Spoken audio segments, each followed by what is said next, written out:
I got two things again. Oh. All right. Let's show us what's in the box. Top secret. First one is for Grizz. Oh. What? Hang on. What do we got? Keep going though, man. You're doing good. Yes! Dude, you punched the fuck out of that, man. Holy fucking shit! So good. Yo, Captain Pear. I didn't know what was going on, man. Fucking got him. Fucking got him, dude. Holy shit. Dude, good game. Fucking good game. Are you ready? I knew it!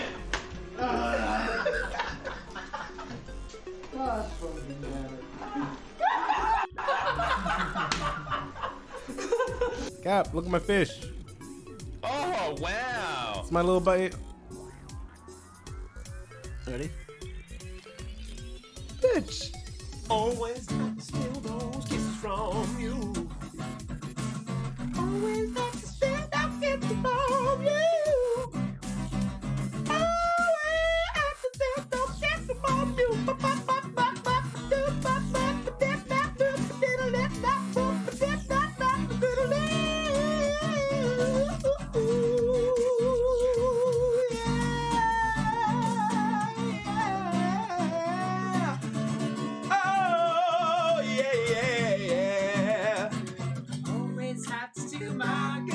you. Always have to steal my kisses from you.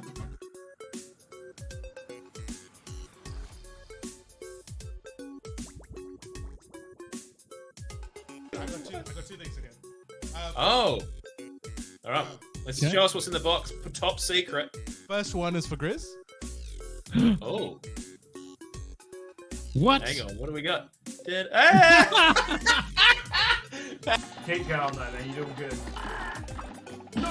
Yes! Dude, you punched the fuck out of that, man. Holy fucking shit! So good. Yo, Captain Pear. I didn't know what was going on, man. Fucking got him. Fucking got him, dude. Holy shit. Dude, good game.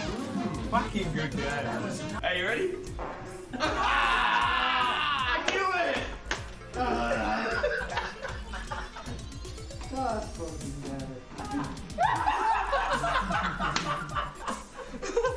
Cap, look at my fish. Oh, wow. It's my little buddy. Ready? Bitch. Always have to steal those kisses from you. Always have to steal those kisses from you. Always have to steal those kisses from you.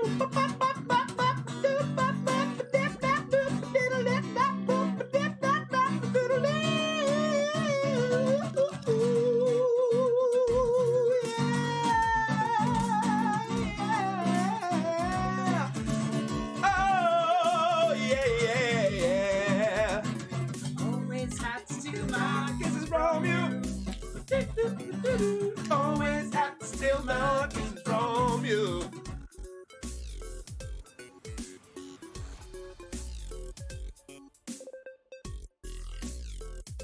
I got two things again.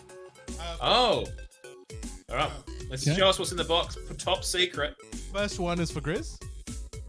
Oh. What? Hang on. What do we got? Keep going though, man. You're doing good. Yes! Dude, you punched the fuck out of that, man. Holy fucking shit! So good. Yo, Captain Pear. I didn't know what was going on, man. Fucking got him. Fucking got him, dude. Holy shit. Dude, good game. Fucking good game. Are you ready? I knew it!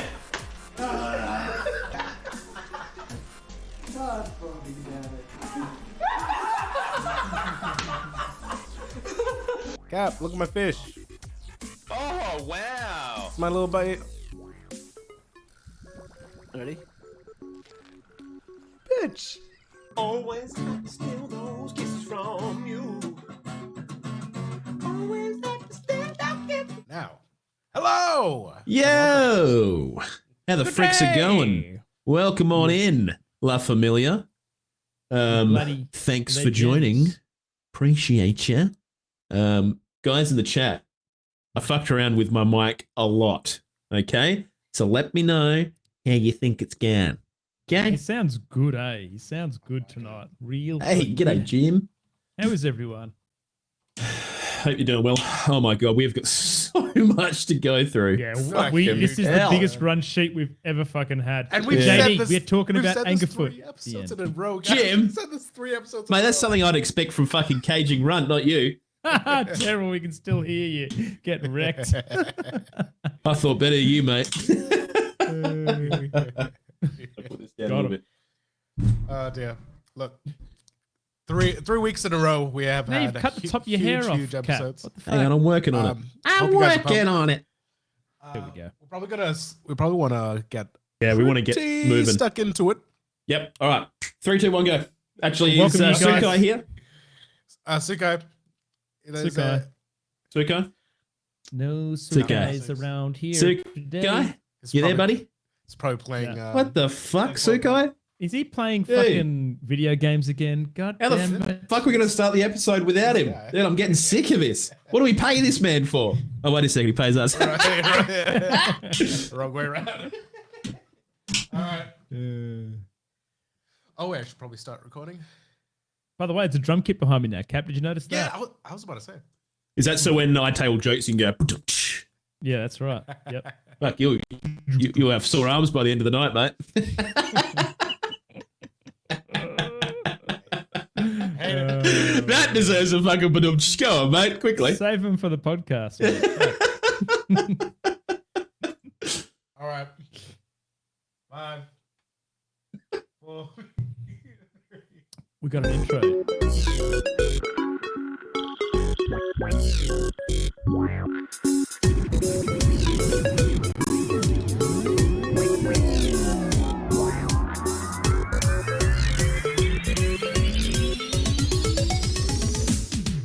G'day and welcome to Oceanic Gaming Radio. That's OG to the R, baby.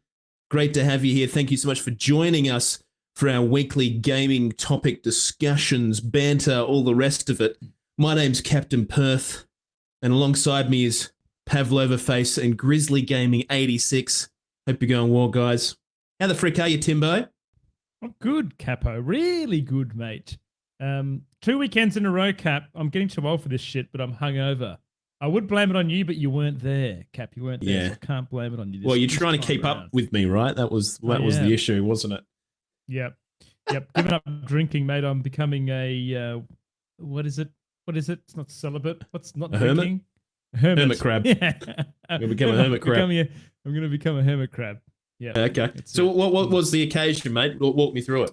Dude, it's kind of weird. It's actually no occasion, but I've got this group of friends that I've known since high school. Just good buddies, known each other since we were 5, and I haven't really seen any of them for quite a while. Last weekend was Russell Norman, who you met, a good friend who came and Legend. had drinks, and then this weekend was another mate of mine that I haven't seen for a while as well, and his wife and kids were out of town, so took the opportunity to head around to his house, and I played Magic cards, man. For the Oh, first dude, time in nice. a while. Yeah, it was wicked. It was so good. It was great. So did fun. you have a deck made up, or what's the go? So I've got about 4 or 5 decks from all the drafts we've done with the crew in the past. Was bang in a deck box and save it for a rainy day. And the rainy day cometh. And yeah, Wow. we picked a random deck of the 5 each. Literally as well, Grizz. That's it was. It's been yeah, quite rainy recently. It's been extremely wet here in West Australia. Extremely Yeah. wet. Oh, that's cool, mate. So hang on. Did you say you made a deck? Well, no. We didn't. Just too Like a many- draft too kind much of thing. thinking. Yeah, we did like a draft kind of thing and went into it. So I actually spent the night playing a green and black, and he spent the night playing a pure red dragon deck. So Ooh. yeah, it was pretty even actually. A bit of back and forth, couple of wins each.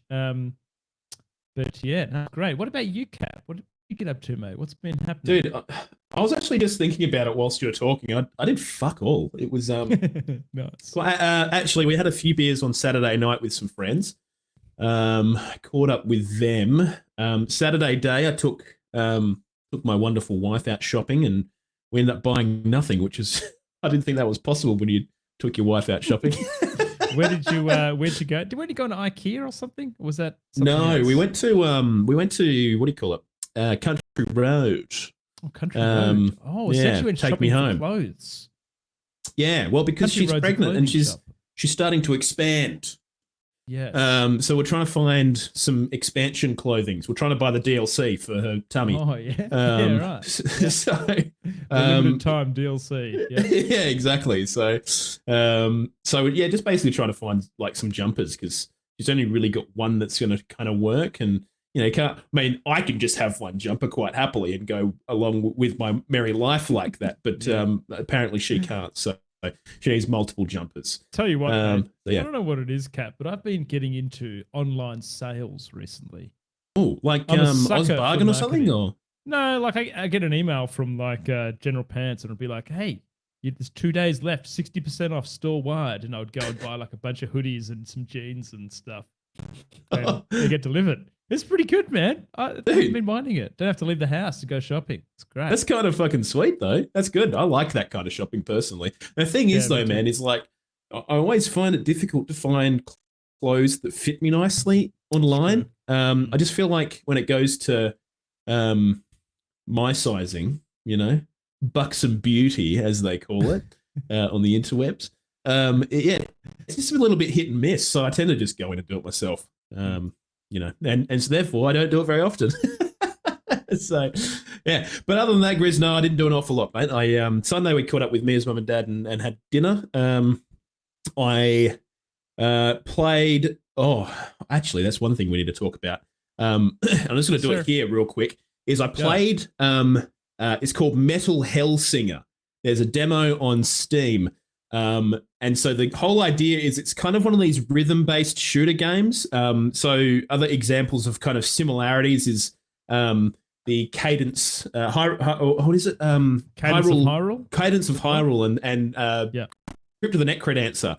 So you kind of that's it, yeah. Yeah. So you're kind of like to the beat of the music playing, you're kind of trying to take these actions and stuff. And This is the one that looks like Doom, isn't it, Cap? Yes. Looks like and Doom, so yeah. you've got this beat happening and your HUD has these little things that are kind of showing you the beat. And so you're trying to shoot in time with the music and move around and dodge. And I tell you what, man, it was so much fucking fun and insanely satisfying. Are you going to buy the full release of this? Yeah, absolutely. I actually didn't think, I thought, oh yeah, it looks all right. But I just thought, fuck it, I'll just give it a crack. I wasn't doing anything on Saturday. And goddamn, it was so much fucking fun. And like just a lot of bands and stuff that I used to listen to a lot when I was younger. It was just really Reminded cool. you of that? Yeah, right. Yeah, Man, just really cool. So if you're looking for like a weird and wonderful little experience, go and check out the Metal Hellsinger demo on Steam. Definitely especially if you're metal adjacent in terms of your listening, I think you're going to get a bit of a fucking, good time out of it. But yeah. Anyways, Grizz, we got to stop talking shit. We've got so much on the run sheet tonight. It is actually daunting. So for those of you that live under the Patrick fucking SpongeBob rock and have no idea what's going on in video games at the moment, basically nothing happened this week. It was pretty cruisy. So I think we might just wrap it up here and you go home. See you guys next week. Yeah, Bye. anyways, great episode. See you later. We had Summer Games Fest formally happen, what was that, Thursday night, our time? Which would, so Friday morning. And then we've also had a bunch of other little sort of mini. So to give you guys an idea of the structure of this kind of thing. So Summer Games Fest acts as the parent expo, and then they have all these sub-expos happening around the same time. So Summer Games Fest happens, which is run by Jeff Keighley, one of game media's big sort of heartthrobs.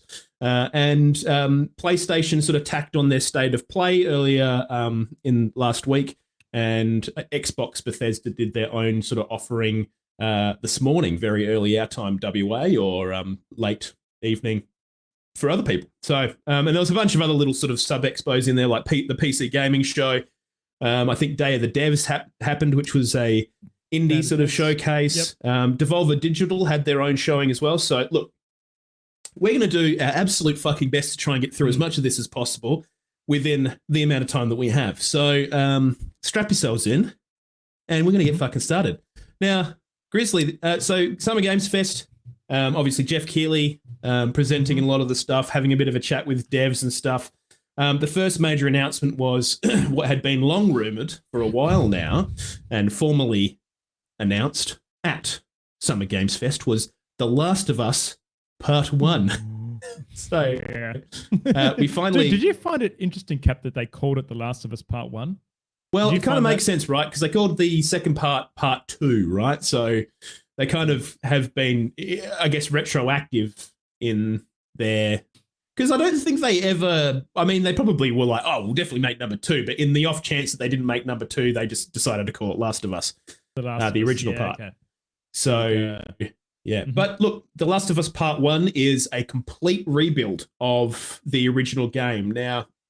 if you go and have a look at some of the screenshots and comparisons, it's quite dramatic. Ellie changes quite a lot. She's a lot more closer in line with her appearance in Part 2. They're basically using the game engine that they used to build the Uncharted 4 game, as well as Last of Us Part 2. So total overhaul of the original experience. I'm just reading off something that's in front of me here, something I prepared earlier.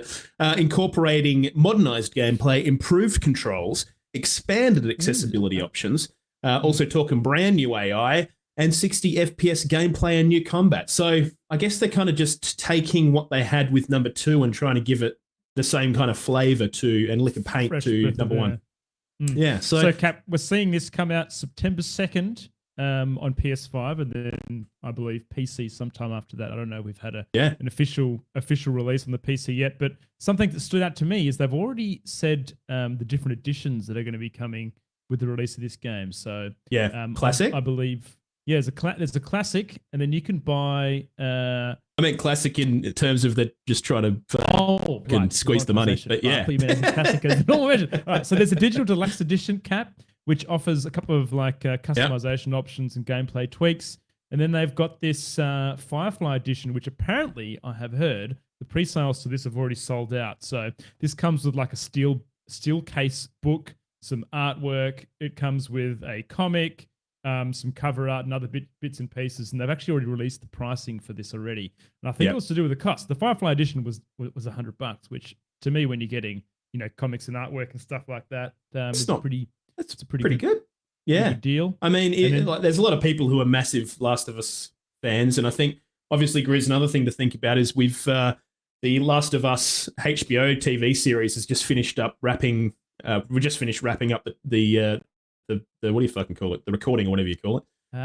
Yes. I think it's all timed kind of nicely. You probably maybe can expect the TV series around about the same time. I think simultaneous release makes a lot of sense. Thoughts, Cap, on this concept as a whole, and just obviously we're going to be quick here, but I'd be interested to know your take on a remake of a game that was still looking not too bad. Yeah, again, that was released. Look, 7 years ago? It's 10 years old this year, dude. So it's not young. It's not old. I don't know. Do you reckon this is the first time a game, for lack of a better word, this young has been remade? Shortest time frame? I don't know. I'm not quite too sure. I'm trying to think off the top of my head. Look, I definitely think the window's getting shorter and shorter in terms of what gets remade. I mean, the funny thing is, dude, like look at something like Skyrim, like that kind of had a bit of a remaster and all that kind of stuff. Last of Us the original Last of Us had a remaster. I mean, that game came out on PS3, dude. So when you think about it like that, that's two generations ago. And then obviously you got a remaster for PS4. And now it's getting a remake. Words here, remake. So we're remaking the game, not just remastering it. Getting that remake happening. Yeah, so it'll be interesting, Grizz. I mean, if you do compare some of the screenshots, it does look quite different.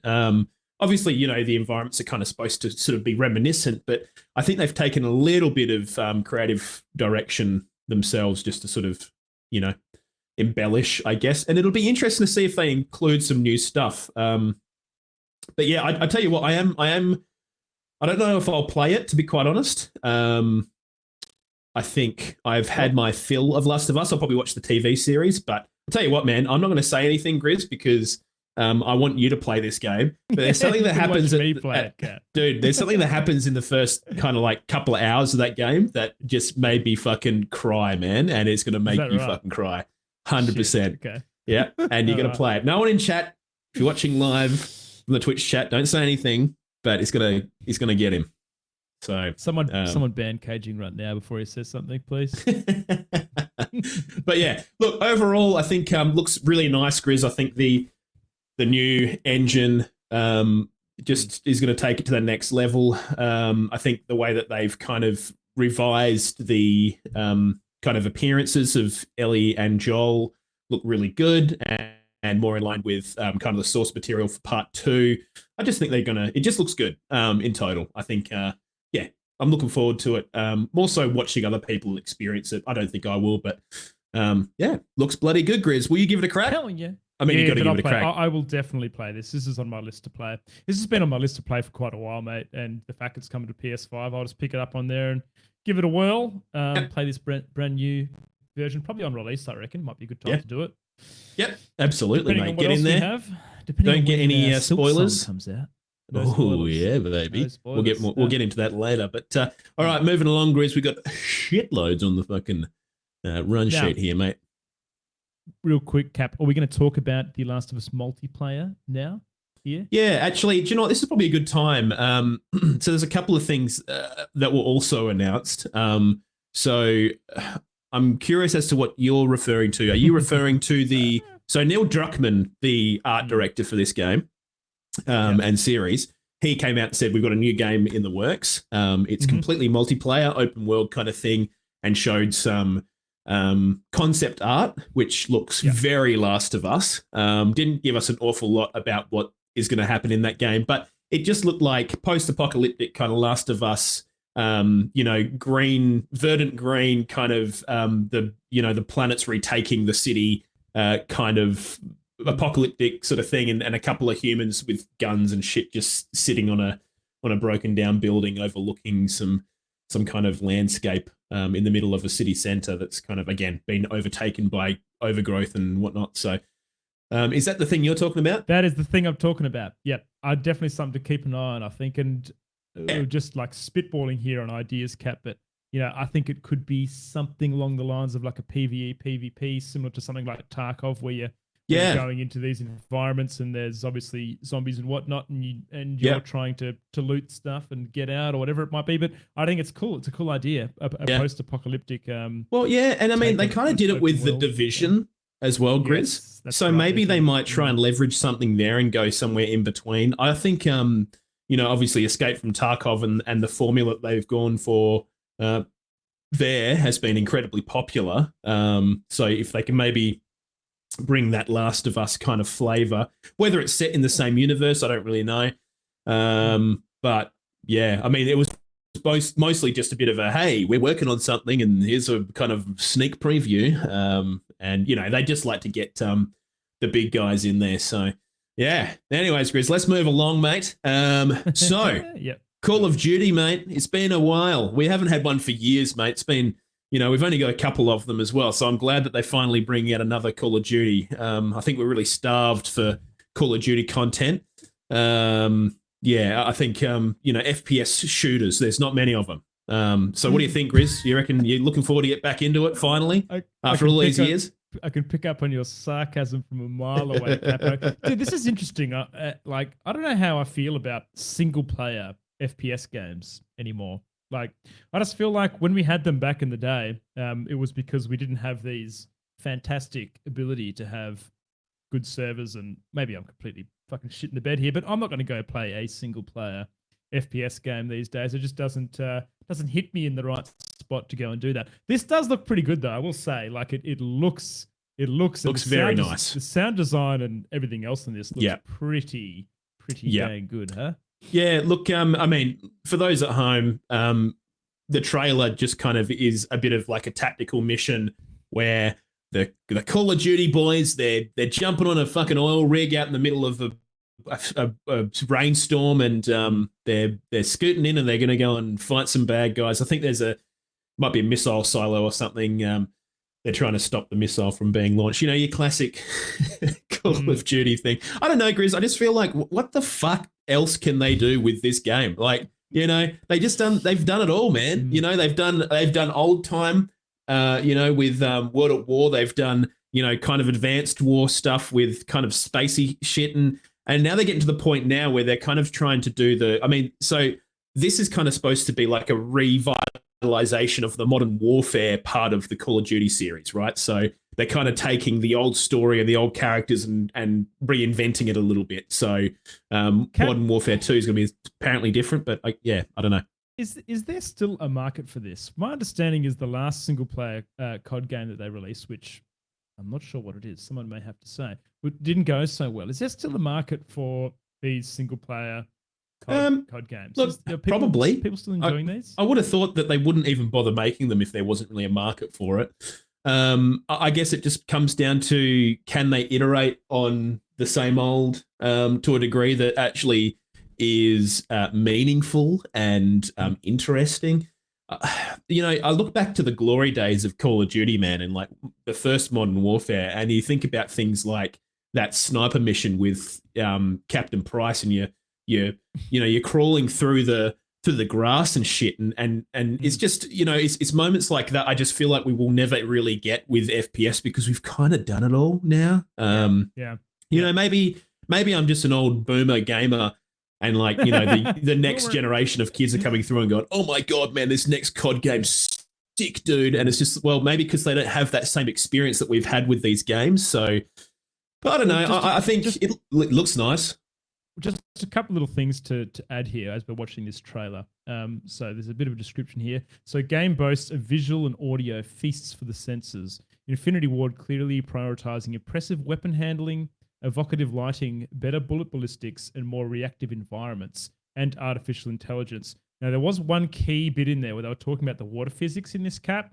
Things like the rain droplets and the way that there's, like, you might notice under some of the railings and stuff, you'll actually see, like, water that's coagulating and dripping down. Pooling and stuff. Yeah. Oh, right, like that. Oh, that's pretty cool. It's supposed to be quite... it is a bit of a step up in terms of some of the visual bits. You know what, Grizz?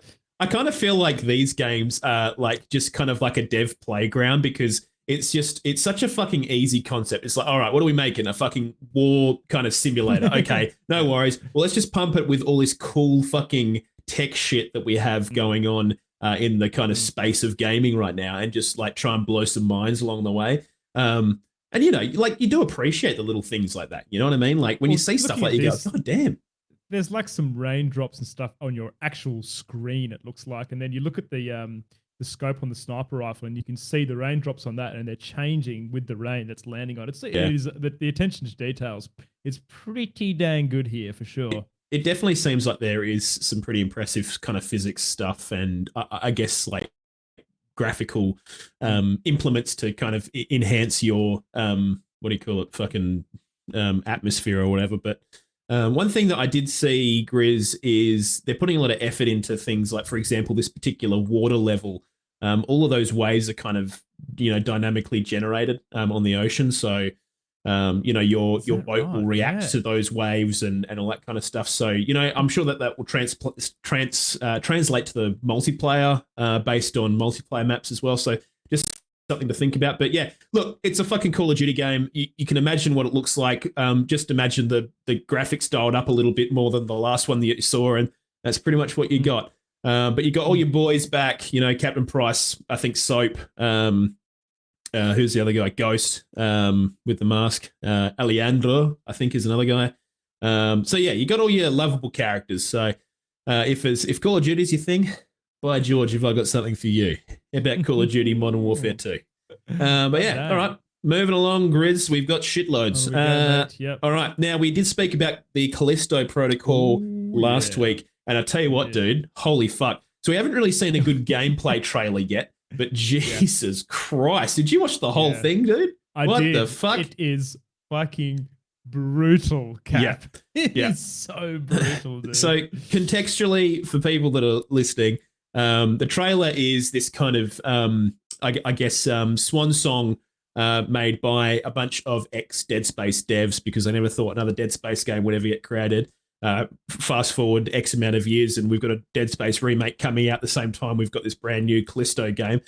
But basically, it's supposed to be like a Dead Space X game. You know, it's on this kind of, I think it's a prison planet or something like that. Looks like a prison-y kind of thing. It's got a lot of sort of Alien 3 kind of vibes with prisons, but just more so, zombies, alien kind of mutant zombies. That's the bad. That's the bad guys. So you play this guy who is probably a prisoner by the looks of things. He's got the prisoner outfit on, and they're doing a lot of the Dead Space tropes. So trying to give you as minimal HUD as possible, trying to get you to visualize your character's kind of status with, for example, on his neck, he's got like a health bar. And on his gun, you can kind of see, a nice big light up of the ammo and stuff. And then also the limb, what do you call it? Evisceration? Removal? I don't know, removal.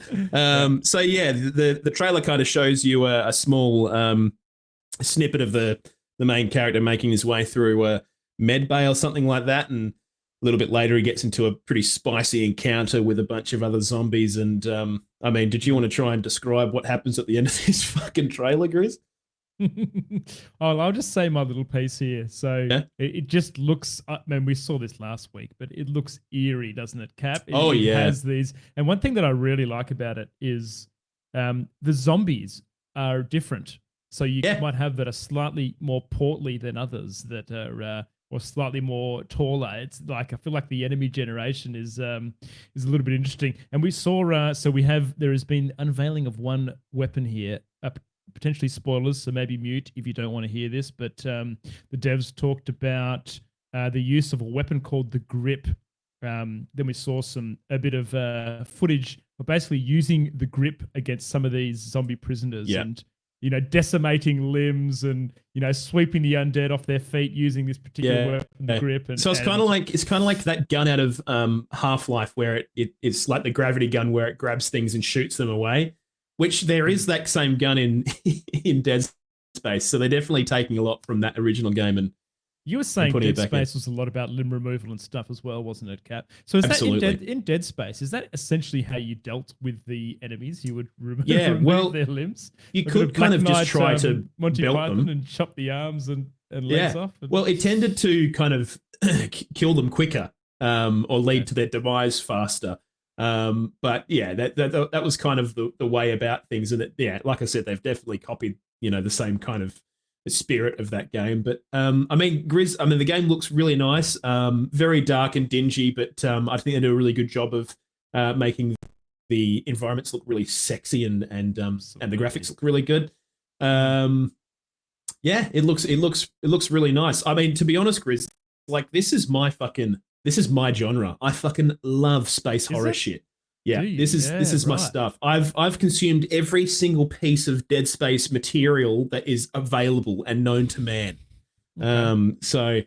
Movies, novels, comics, all the games. I played the whole fucking lot. But look, getting back to Callisto Protocol, I think it looks really freaking good. It's pretty fucking brutal. Probably the highlight of the clip for me, Grizz, is like, the main character at the end gets caught in this turbine and just gets slowly sucked into it like a wood chipper. It's honestly horrifying to watch and so brutal.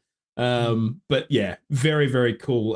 So if you're interested in that, go and check it out. Callisto Protocol coming to probably just about everything. What have we got? PS5? December 2022 is the date, right, Cap? But yeah, I'd imagine everything PS5, PC probably. It was announced at the Summer Games Fest, so I would assume some, maybe not, I don't know. Maybe not Xbox, I don't know. Yeah, I'll find out and let us know. Yeah, on Twitter or some shit. Go and check it out, man. Yep. So, all right, moving along, Grizz. Street Fighter 6. Number 6 is the 6th iteration in the Street Fighter franchise. They unveiled the Guile gameplay trailer. Just kind of iterating on what they've already kind of shown. Dude, I mean, in all honesty, the game looks really nice. I think it looks great. Looks nice, but this announcement as a whole is an absolute fucking crock of shit, Cap. Let's be honest. Well, yeah. What didn't you like about it the most? The fact that, I mean, Guile has been in every Street Fighter game ever, right? If you didn't, it'd be more of an announcement if they were to come out and go, guys, there's going to be no Guile in Street Fighter 6. They're going to breathe cool. oxygen. It is cool, though, because you do see some of the moves and a bit more like fighting gameplay and bits and pieces there, which is obviously great to see. The game looks really good, Cap, but I may as well say my piece here and get it out of the way. Man, Street Fighter devs have listened to their community on this one, 100%. I definitely agree with that, dude. We had this chat when we talked about Street Fighter 5, when we first heard about Street Fighter 6 coming out, and I kind of was discussing my feelings for Street Fighter 5 and how the release was pretty poor and everything else. But from what I've heard, they've just really listened to their community on this, and it's they've got story out of the gate, and there's a few bits and pieces we'll talk next about the netcode and crossplay and bits and pieces like that. But just looks really good, man. I will probably pick this up and give it a whirl, I reckon. Yeah, looks good. I mean, to be honest, it's not really my kind of fighting game. I prefer the Smash Bros kind of stuff just because it's a bit more fun, and I can kind of let other people fight each other before I get involved. It's called the Attack of Opportunity, my friend. Okay, look it up on D&D. Okay, but yeah. So look, it looks really nice. I think, but I mean, to be honest, I think the kind of standout announcements for this was the fact that it's going to be featuring rollback netcode, which is kind of like the premium, the king of netcode when it comes to fighting games, because it just ensures that everyone's on an equal playing ground and latency doesn't kind of just be fucking shit, during your multiplayer games. So I actually had to go read what this meant, Cap, and after I read it, I was kind of like, "Holy fucks!" Let me read this to you.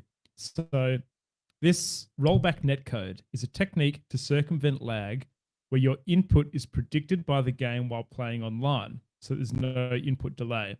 This might sound strange for the most part, but the computer can very accurately predict the move you're going to use. In my mind, I was thinking, fuck it, why just not let the computer play for you and you can watch it instead? Yeah. But it's all to do with like trying to ensure that everything happens at the same time, and that no one's kind of, because obviously you're playing on a server, and you're going to have a slightly different, latency to what I will. And it's just trying to get people on the same playing ground. There's a couple of different other ways that they've implemented netcode in the olden days that didn't work as well. I think for fighting games, like your input and timing is just so important. So to maximize your opportunity to be competitive online, it's really important. It's really important to have like a really good netcode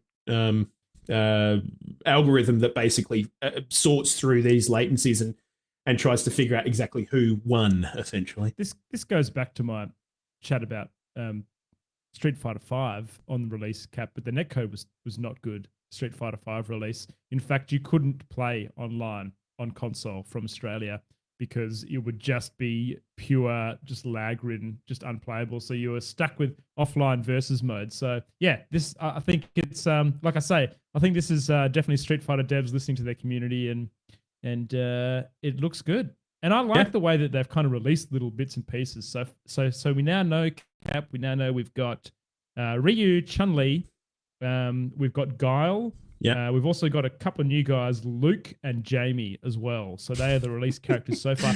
The fucking lamest names of all time. Yeah. We got bloody Glenn and Jono from down the road. Yeah, very cool.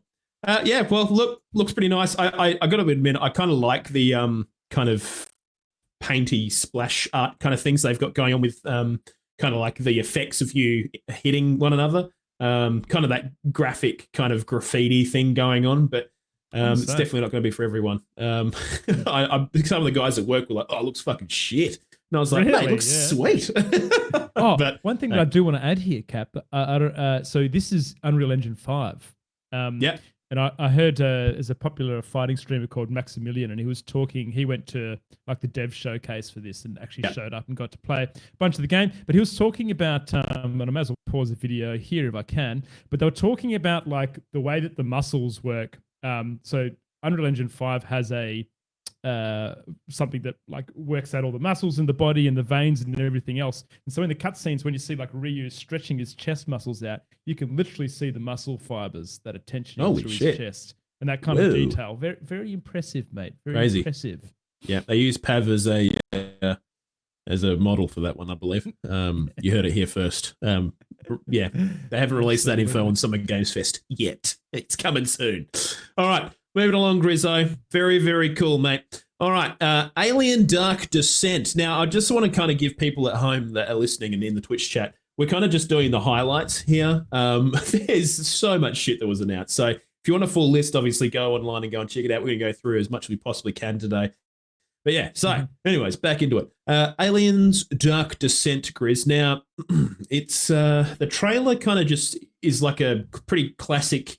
Got that Aliens vibe, as in Alien, the movie, Aliens 2, where you had that kind of Marines thing happening on that little planet.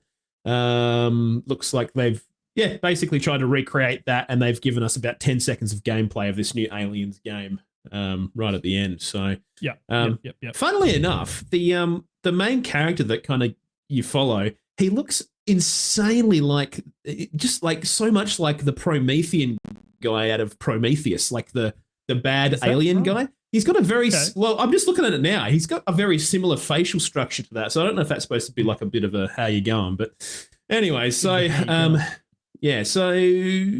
kind of looks like one of those top-down twin stick shooters to me. I don't know if they've given us an awful lot about what this game really is.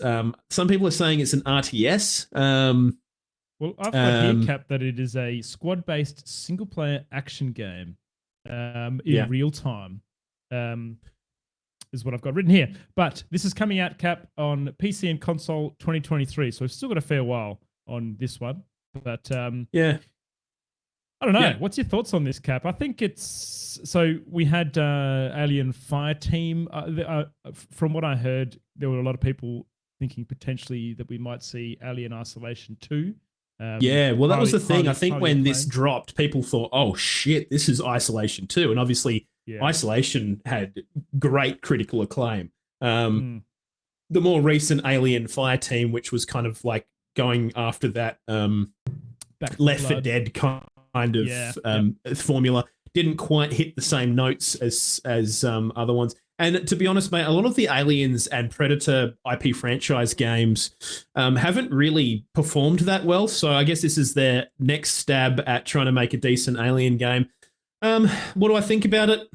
Well, we only have 10 fucking seconds of gameplay, so I don't really know.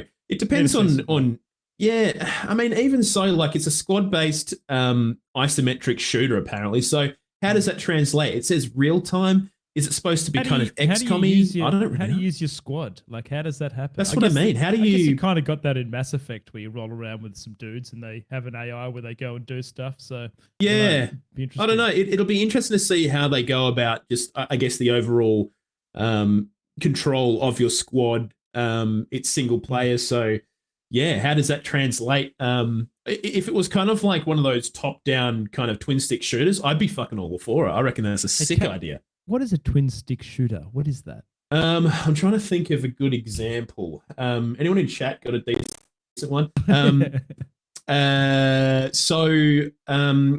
Remember Dead Nation? You ever play that game?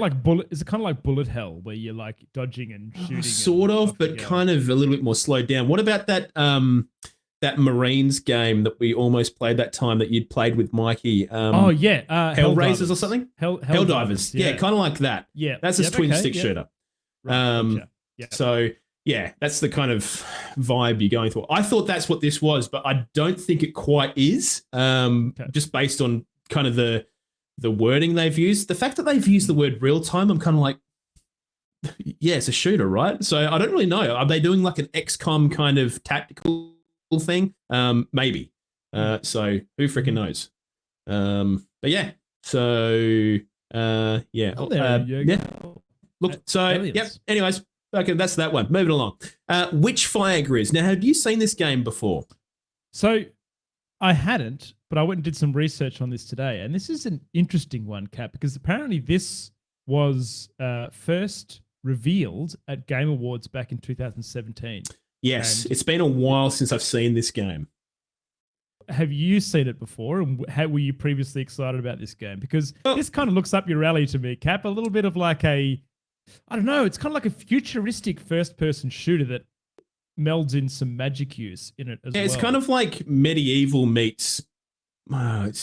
It's almost futuristic. I suppose just the fact they've got gunplay is what the futuristic but the kind of dudes part. are wearing armor, which is it's I'm kind cool. of getting like Conquistador vibes, but also magic. So those at home, the trailer kind of shows this first-person shooter kind of style thing going on in this like medieval Conquistador kind of thing in terms of like your setting. A lot of the enemies are sort of skeletal, and your character has guns that they utilize against these enemies, but they also can sort of cast magic, and it seems like a lot of the magic you cast affects enemies, and then you want to shoot the enemy to kind of get them.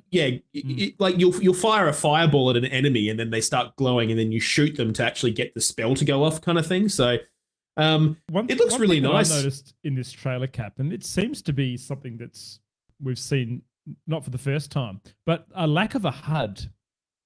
You just see like the gun in front of you and your hand moving and casting your spells. And I think the stylized, like the actual look of this game is something that I'd definitely be interested in. It looks beautiful. The only thing that worries me about this, Cap, is the fact that it's been in development a long time, right? So you've got all these new games that are coming out, and when you've got something that's been developed in an old engine for quite a while, and if we saw this in 2017, then it's getting released alongside of games of the likes of Elden Ring and other bits and pieces that it might be not as quite groundbreaking as the games we're seeing released, but I think it does look pretty cool. I think I would definitely have a look at this on release. And I mean, even if it is using an older engine, it looks pretty nice.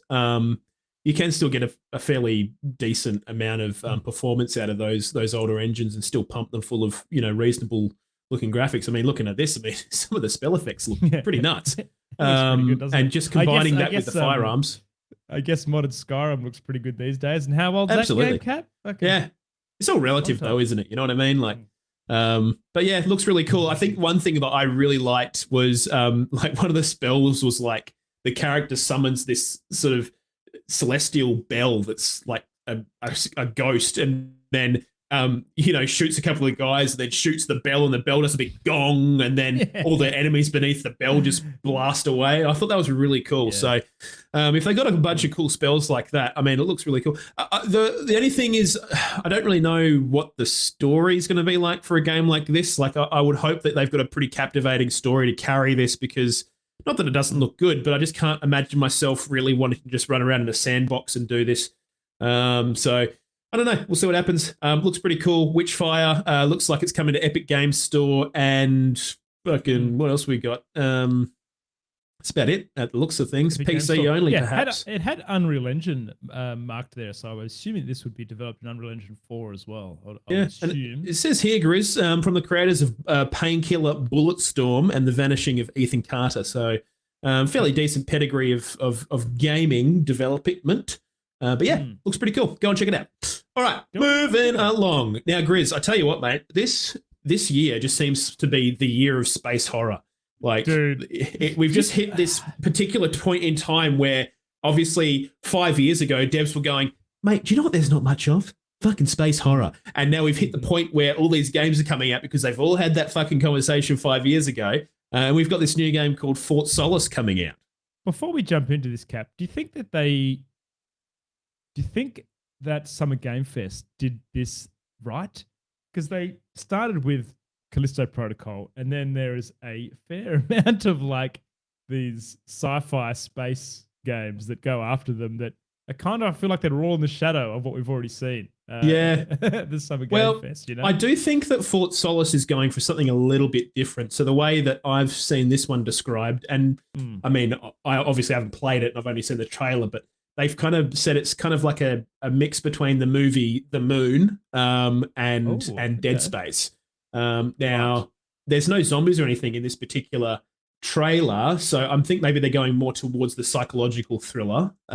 Maybe some crazy shit happens towards the end of the game, but it looks kind of like you're on this space station, shit's going wrong. You're kind of making your way around. There's the devs did say that they took inspiration from Dead Space for this one, didn't they? Cap? Yeah, they did indeed, and definitely said that they had some inspiration from the moon. But yeah, it looks pretty nice. I don't know if the graphics are as good as what's going on with Callisto, but still looks quite nice. A lot of reds and like warning fucking lights shit in this game. Like if you've got a phobia for the color red, you're not going to enjoy this game, that's for sure. But yeah, I don't know. It kind of just looks like one of those games where maybe the main character is going through some kind of psychological breakdown on a space station whilst kind of they're solo and maybe trying to deal with their demons, kind of thing.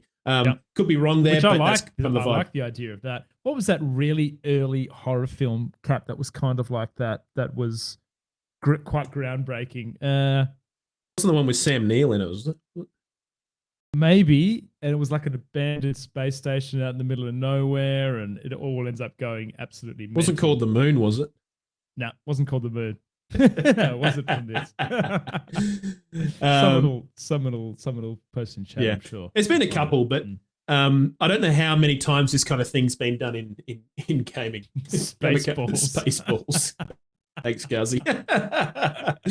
But yeah, it looks pretty cool. I don't know if we can really give this much more limelight, but yeah, this is another space horror game. Looks all right.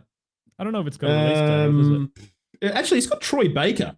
So Troy Baker must be doing the main character, I'd say. The big dog, Troy Baker.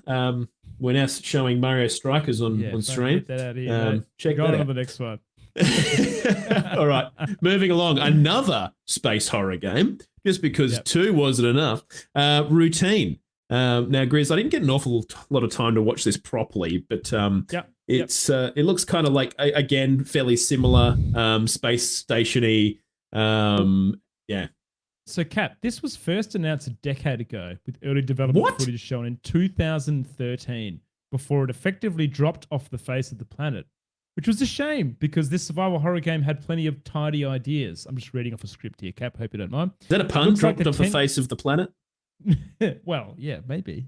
Whoever read this is probably pretty smart. It wasn't me. It looks like 10 years of gestation has developer Lunar Software the world of good because Routine looks phenomenal and its gameplay is showing. So this is apparently a lo-fi tech, creepy environment, horrifying autonomous enemies.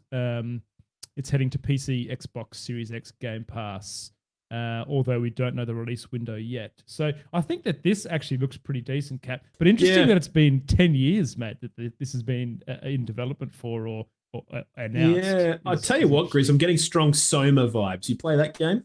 I did. Oh, that's a cracker. Yeah, Soma was great, wasn't it? Yeah. Oh God, really good game. So that looks pretty cool. Did you play the sequel Sugma? Sugma Balls? Yeah, that's the one. Anyways, we'll get back on track. No, so Routine looks good. I don't really know. It's basically the same game as the last one, just with robots in the general vicinity. So yeah, looks interesting. Space, but not as we know it. So lots of space. Definitely going with that lo-fi kind of techie thing. Kind of not quite to the same degree as Alien, the original kind of movies. That kind of looks spooky. Look at this, torchlight down a. Wouldn't down catch a me hallway. fucking crawling through there, mate. That's for fucking sure. I do feel though, Cap, and I'm going to already ask this question, but I feel like the way that these were all Summer Game Fest, where we saw a bunch of games that I don't know had like similar aesthetics. I feel like you lost a lot of the power and the hard-hitting nature of some of these clips that were all sci-fi space-related ones. I know that I did. I watched all these at work today. I was just kind of like, but we got Callisto Protocol that pretty much is achieving this space horror thing for me. So yeah, it's kind of, I suppose it comes down to how well. Like, I think with Dead Space, what happens through that is you kind of get used to the whole rigmarole of, okay, here comes the zombie and I need to shoot its legs off. Whereas, a game like Alien Isolation is like, Oh, it depends on how they implement the horror, right? Because Yeah. I feel like a game like Dead Space and Callisto, you kind of have a little bit of power, whereas this game kind of looks like you absolutely don't want to go anywhere near fucking anything. So Alien maybe that might Isolation be was scary. like a movie, dude. Essentially, Yeah. it was like a cinematic goodness. Yeah. Yeah. But yeah, that looks really cool. So yeah, check it out. I think I will probably play that over Fort Solis at this stage. I would agree with you there, Capo. I prefer the aesthetic. But I mean, definitely going to be playing Callisto. That's for fucking sure. Love me some Dead that's great. Space. All right, moving along, great. Grizz. One Piece Odyssey. Now we had, if you're an anime fan, you probably know of a little manga called One Piece, little indie manga. I don't know if too many people know about it. Anyways, it's getting its big break with this brand new video game. The Straw Hat Pirates are going to be running around on some island doing some crazy shit. Look, to give you guys a bit of a background of this particular game, One Piece is basically getting the Dragon Quest treatment. So if you've played any of the old Dragon Quest sort of JRPGs, seems like they're kind of trying to dragonify Quest-ish the One Piece IP, and looks pretty cool. I mean, I'm a big One Piece fan. I'm currently rereading all the manga at night in bed, and it's been awesome. So I'm very much looking forward to giving this a crack. I love all the characters. Best characters, Sanji, by far. He's the greatest. He's just amazing. Love him. But yeah, it looks really cool. They're going for a kind of like a, not hyper realistic. It's still got that kind of anime vibe, but I mean, the graphics look quite nice, actually. They do. Yeah. Yeah, I think if you're a One Piece fan, you're going to be pretty stoked. It's got more turn-based, traditional kind of JRPG combat, and again, kind of sort of follows more closely what maybe not so much Final Fantasy, but something more akin to Dragon Quest.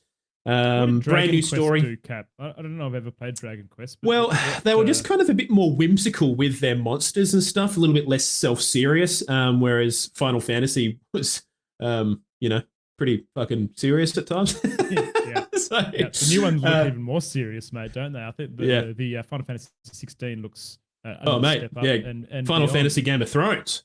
Exactly, mate. Exactly. But yeah, so look, we won't dwell too much on this one, but I'm quite looking forward to giving this a crack. Coming to basically all platforms apart from Switch by the looks of things.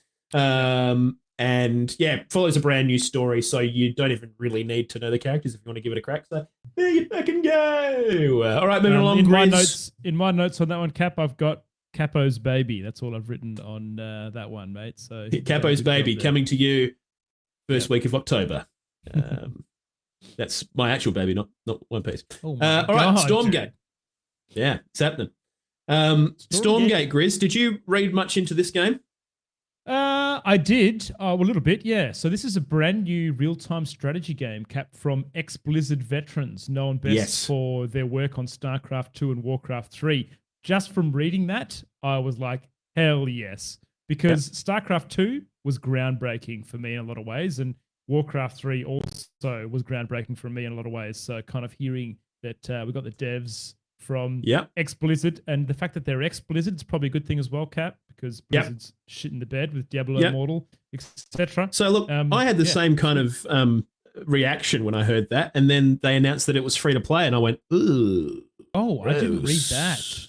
Yeah. I heard that it is Unreal Engine 5, though. That also got me excited. So what's the... You fucking love Unreal Engine 5, man. You gonna fucking marry it or some shit? Jesus. Yeah, I will. I fucking will. Well, the reason why I keep harping on about Unreal Engine 5 is everything that we see that has come out of Unreal Engine 5 looks fucking awesome. In terms of you're right. It does look epic. Also, the creators of Unreal Engine. But yeah, no, I mean, this got him. I had to explain that one a little bit. But yeah, look, it looks interesting. They didn't show pretty much anything. It's just pretty much a completely cinematic trailer. It looks like there's sort of the whole world is, the whole faction kind of thing is demons versus kind of humans with mechs. I don't know how into that I am. In fact, I would almost say that I'm completely uninterested, to be quite honest.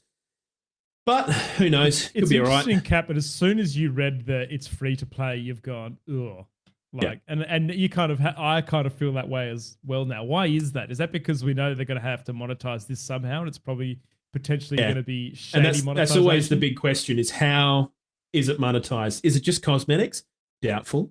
Do you have energy bars that you get a certain number of games per day, and you've got to recharge your energy to play another game and wait till tomorrow when your energy bar fills? I just don't know what to expect from this. They kind of said in their interviews that, hey, don't worry, we're going to look after this and blah blah blah blah blah. But yeah, look, you've got to obviously cut your teeth somehow and make some cash. You can't just be spending years and years developing a game and then not be able to capitalize on it in any way. So how do they monetize this? Not too sure. You can register for the beta, looks like on the stream, so you could probably give it a crack and maybe more stuff to come on that later. But yeah, looks interesting. I mean, again, we have no fucking gameplay yet. So how kind of, another thing with a lot of RTSs is I feel like it's really important to have like a really nice kind of progression system in these RTSs and have it nice and kind of wide scope, so you can go sort of different pathways with your units and all that kind of stuff. Again, I'm not a huge RTS guy anyway, so I don't really know what RTS players want these days. But yeah, I think there's a lot of stuff that they're going to need to try and pull together to actually make this an interesting title. I think they're lucky that they've got the draw of the fact they're ex-Blizzard staff, and it seems that they have experience with RTSs. But what does this RTS look like? I don't know, Grizz. Very so yeah, interesting, mate. Yeah. But yeah, Okay. so if you want to go and check out the trailer, go and check it out. Probably coming to PC, I would assume, if it's free to play, and an RTS. Generally, you don't get RTSs on consoles all that often, do you? I don't even know. I literally don't play RTS games. The last RTS I played was Warcraft 3, and I played that game to shit, mate. It was, what a game. What a ripper. But yeah, anyways, shall we move along, my good friend? Yep, getting there. All right. Warhammer 40k Dark Tide extended gameplay trailer, Grizzly. And goddamn, does it look good. Fucking looks good. Looks freaking awesome. Yeah. It kind of, at the moment, this is living up to what I expected it to look like, which is, so just to quickly paint the pitch for those who don't know, that Vermintide 1 and 2 were very similar formula to this game. We've talked about it before on this stream, but it's essentially a co-op horde mode game. You work your way through a level with a couple kind of Left 4 mates. Dead-ish. Yeah, a bit of Left 4 Dead-y kind of, but the bit of a gear progression system as well chucked in there. I think that was the biggest one for me. I actually really enjoyed these games, and Cap and I. Oh, absolutely, dude. Yeah, and the gear progression is just excellent in it. So it comes from the Warhammer universe, so which is heavily involved with dice rolls and etc. So depending on how you've gone in that level, you'll get dice rolls, and you have a chance to get some pretty sick loot. And the loot actually means something. So you can find different rarities of items and bits and pieces, and there's different classes. But this being 40k Cap, the originals were set in the other Warhammer universe, which is not futuristic. So you see a lot more gunplay in this, which I think is really cool. I actually think that's what really draws me in, Grizz. I think because there's been a couple of the levels that you see in the trailer. You got a couple of guys down below that are kind of just belting the shit out of everything, and then you've got one or two guys up the top that are kind of laying down suppressive fire, which I kind of like that it's not just you're a hybrid melee versus melee with a bit of ranged here and there, and you're kind of the degree of those doesn't change an awful lot. I do like the idea that maybe if you want to just shoot things, you can. Whereas, you've got this big brute guy with this. I love how they gave the lady, or just the kind of skinnier character, this big mace, and then they gave this big brute this massive fucking Bowie knife. It's just instead of the other way around. I just thought that was a really cool design choice. But yeah, it looks really mint, Grizz. I think, to be quite honest, I think the aesthetic, this grim kind of spaceshipy kind of, gross zombie, kind of almost medieval armor thing that they've got going on I find that aesthetic a bit more interesting personally, rather than the magic and rats. I like the magic and rats and the Skaven and stuff, but the only reason why I like that, Cap, is I used to play that Warhammer as a kid. I was a Wood Elf player, so I'd play the Wood Elves, and my brother was a Skaven player, which is all the rats and everything else, and Deathmaster Snitch and other bits and pieces. So I actually prefer the other one, but I will say that this is looking great. It's just good to see that another. I think it's Fat Shark. Is Fat Shark? I'm pretty sure Fat Shark is the developer. Yep. But it's just great to see them pumping these games out. We had a really good time with Vermintide 1 and 2, so excited to see this. And one very cool thing about these games, and I hope they implement it for Darktide, is Vermintide 2 had this great Twitch integration where, the viewers in the Twitch chat could vote on the outcomes of the game, spawn in enemies, give you health upgrades, all these different bits and pieces. And it made it for a really enjoyable stream game as well. So Tell you what, though, that Twitch integration was fucking broken. Yeah, it was pretty broken. It was honestly really disgusting. Run up, they could absolutely fuck you. Especially when you're having a good run and then your Twitch chat will be like, yeah, nah. And then, you got like 12 ogre beasts on you and you're like, well, I guess we're not finishing this run. I hope they tweak it a little bit so it's a little bit more reasonable. But I definitely think the Twitch integration stuff was a lot of fun. So, yeah, look. The game's looking really nice. Very, very keen to give this a crack. I think I do like how they've kind of leaned a bit more into the gunplay, hoping that you can kind of, you can kind of maybe have a bit more class identity rather than everyone's a melee hybrid class with a little bit of ranged attacks and, you're kind of scrimping for ammo. So, yeah. It'll be interesting to see how we go. But yeah, it looks really good. So, look, Grizz, that kind of, for what we're prepared to highlight, I think that kind of wraps up the majority of the Summer Games Fest. Now, some honourable mentions. There was two that I wanted to go into a little bit of detail that I didn't tell you about, Cap, in the honourable mentions. But I've got some footage of one of them. So one of them is the Teenage Mutant Ninja Turtles Shredder's Revenge. Now, Cap, this is a standalone game from Turtles that has 6-player co-op in it. Oh, that's pretty tight. It's Sweet. Couch That might be online, yeah. Yeah. And honestly, dude, do you remember the Super Nintendo? And it's also on an arcade machine. Co-op Turtles game.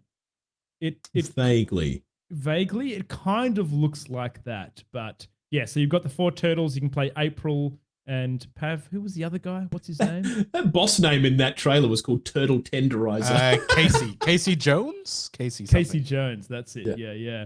So this looks honestly, like one of those beat 'em up games, like side-scrolling kind of. Yep, it is. Yeah. So I thought this was pretty cool. So it's got local and online, so you could do this. From anywhere. Play a 6-player co-op. Yeah, I'm always down for a bit of that with you, Grizzo. That could be a bit of fun. Yeah. Oh mate, it'd be great. And then the other one as well is the Cuphead Delicious Last Course. So we see a new character. Basically, this is if you don't know, this is a DLC to Cuphead, the existing game. So you can actually play in the same game. They've introduced a new character. There's new weapons. There's new trinkets. There's new bosses, and apparently there's new difficulty settings as well. So they have shown a couple of unique bosses in the trailer. And this is banking apparently off the success as well of the Netflix series. Has done quite well too, I believe, Cap. So it looks pretty cool. I'm excited. I think when this comes out, I may actually go back and do a bit of speed running of this and give it a crack again. So look, a new playable character as well, Grizz. Yes, new playable character. I don't know what her name is. Does anyone know? But what was it? It was Cuphead and what was the other bloke? Muggy or something? Mugman. Mugman. Yeah. Maybe I don't know. Tea lady. I don't know. Tea head. Yeah. Look, we definitely can't be the design choice for Cuphead. I think we'd lose our jobs, mate. Lady Jugs. Lady Jugs. Yeah. All right. Well, look, let's quickly move through these honourable mentions, Grizzo. They did announce the we've known that the Saints Row kind of revitalization game's coming out, and they kind of showed a customization options trailer that looked quite comprehensive. Quite frankly, I couldn't give less of a shit about Saints Row, but I know a lot of people are super stoked for that game. So there you go. There's your trailer. Now, they did announce a Flashback 2. Did you ever play Flashback 1 on floppy disk, Grizz? On what? On floppy disk? Not that I remember, but maybe because... Dude, I remember this game vaguely. I'm pretty sure it was on floppy disk. Flashback 1 was like this weird side-scrolling... I can't even describe it. It was like your character just kind of walks across these little screens. And you're trying to figure out what you're supposed to do in them, and you're jumping across ledges and stuff, shooting stuff. And Flashback 2 kind of seems like to hark back to that similar kind of graphic style. So if you are an old boomer gamer, I played this game when I was like 3 years old or some shit on my dad's like work computer. So yeah, it's an old game, got an old, new lick of paint. Flashback 2 looks pretty interesting. Now, the other thing I wanted to sort of chat about was how hilarious it was to see The Rock just kind of ramble about just things he's doing flex his. He was obviously like mid-workout or some shit and was just like, all right, got a bit of time for the Summer Games Fest. I guess I could squeeze you guys in. He just fucking advertised an energy drink and some other shit. Pretty much. It was just bizarre. Absolutely bizarre. So he's doing his Black Adam stuff, so more Marvel stuff. So if you're a Marvel fan, I'm sure you're probably pretty stoked about that. But I don't know. I think The Rock's probably one of the fucking biggest wet towel actors of all fucking time. So, but I'm sure some people probably think it's awesome. But yeah, so he did that. The Rock, yeah. Yeah, now it almost sounded like he was taking the piss out of gaming as well. It just wasn't. I don't know. Yeah, it was you bloody gamers. Look, you can't game and be as swole as me, fellas. All right, we get it. But yeah, so there you go. Now the other thing was, and I spoke about it earlier, was that metal. What was it, Hellsinger, whatever it's called. That brutalizing enemies to the beat shooter game. So go and check that out. Really freaking cool. I think the devs deserve a bit of, mate. They've got all kinds of really cool bands in there as well. Like they've got Surge from System of a Down doing some songs. They've got guys from like Arch Enemy. Yeah. They've got like Lamb of God, all kinds of shit in there, man. It's actually pretty fucking cool. So if you're even a metal adjacent fan, mate, I think you're gonna have a good fun. I really enjoyed it. And the final thing is the demo free? Yes, yeah. Just go and download it on Steam. You play through like what is effectively a level as a boss fight at the end, and dude, it just feels really good. Feels really good. Yeah, right. Okay. So yeah. And the final thing was Grizz Goat Simulator 3. Now, I think it's a bit of a joke. I don't think there was a number 2 from memory. There was only one. I think there was a number 2. No, so they've gone straight into 3. Fuck the sequel. And they basically just completely ripped off the Dead Island trailer, but Goat Simulator style. So, look, honestly, it looks utterly fucking garbage. But I'm sure a lot of people are going, yeah, man, that Goat Simulator game was pretty sick. So you're going to get more of that. So yeah, that's basically the majority of the Summerfest games announcement. That's our highlights anyway, Grizz. Now, what I wanted to pull up briefly, and I think I have forgotten to get it, or have I? Is that the poll for this week? You looking for? Let's find out. I did. Oh man, I'm so got it. Good. Okay, I haven't got it up, Cap, so yeah, you legend. So we do our weekly poll, obviously. And for those of you at home that are listening and would like to get involved with these weekly polls, all you got to do is go and follow us on Twitter. That's twitter.com/OGR show. And every weekend we post a Twitter poll that we discuss in the show. Can you believe it? So this week we asked the following question. Well, with Summer Games Fest broadcast done for 2022, we want you to sign its report card. How do you think the show scored? Now, we gave pretty arbitrary scores because you only get 4 options on Twitter. So the offerings were A+, B+, C-, or D-.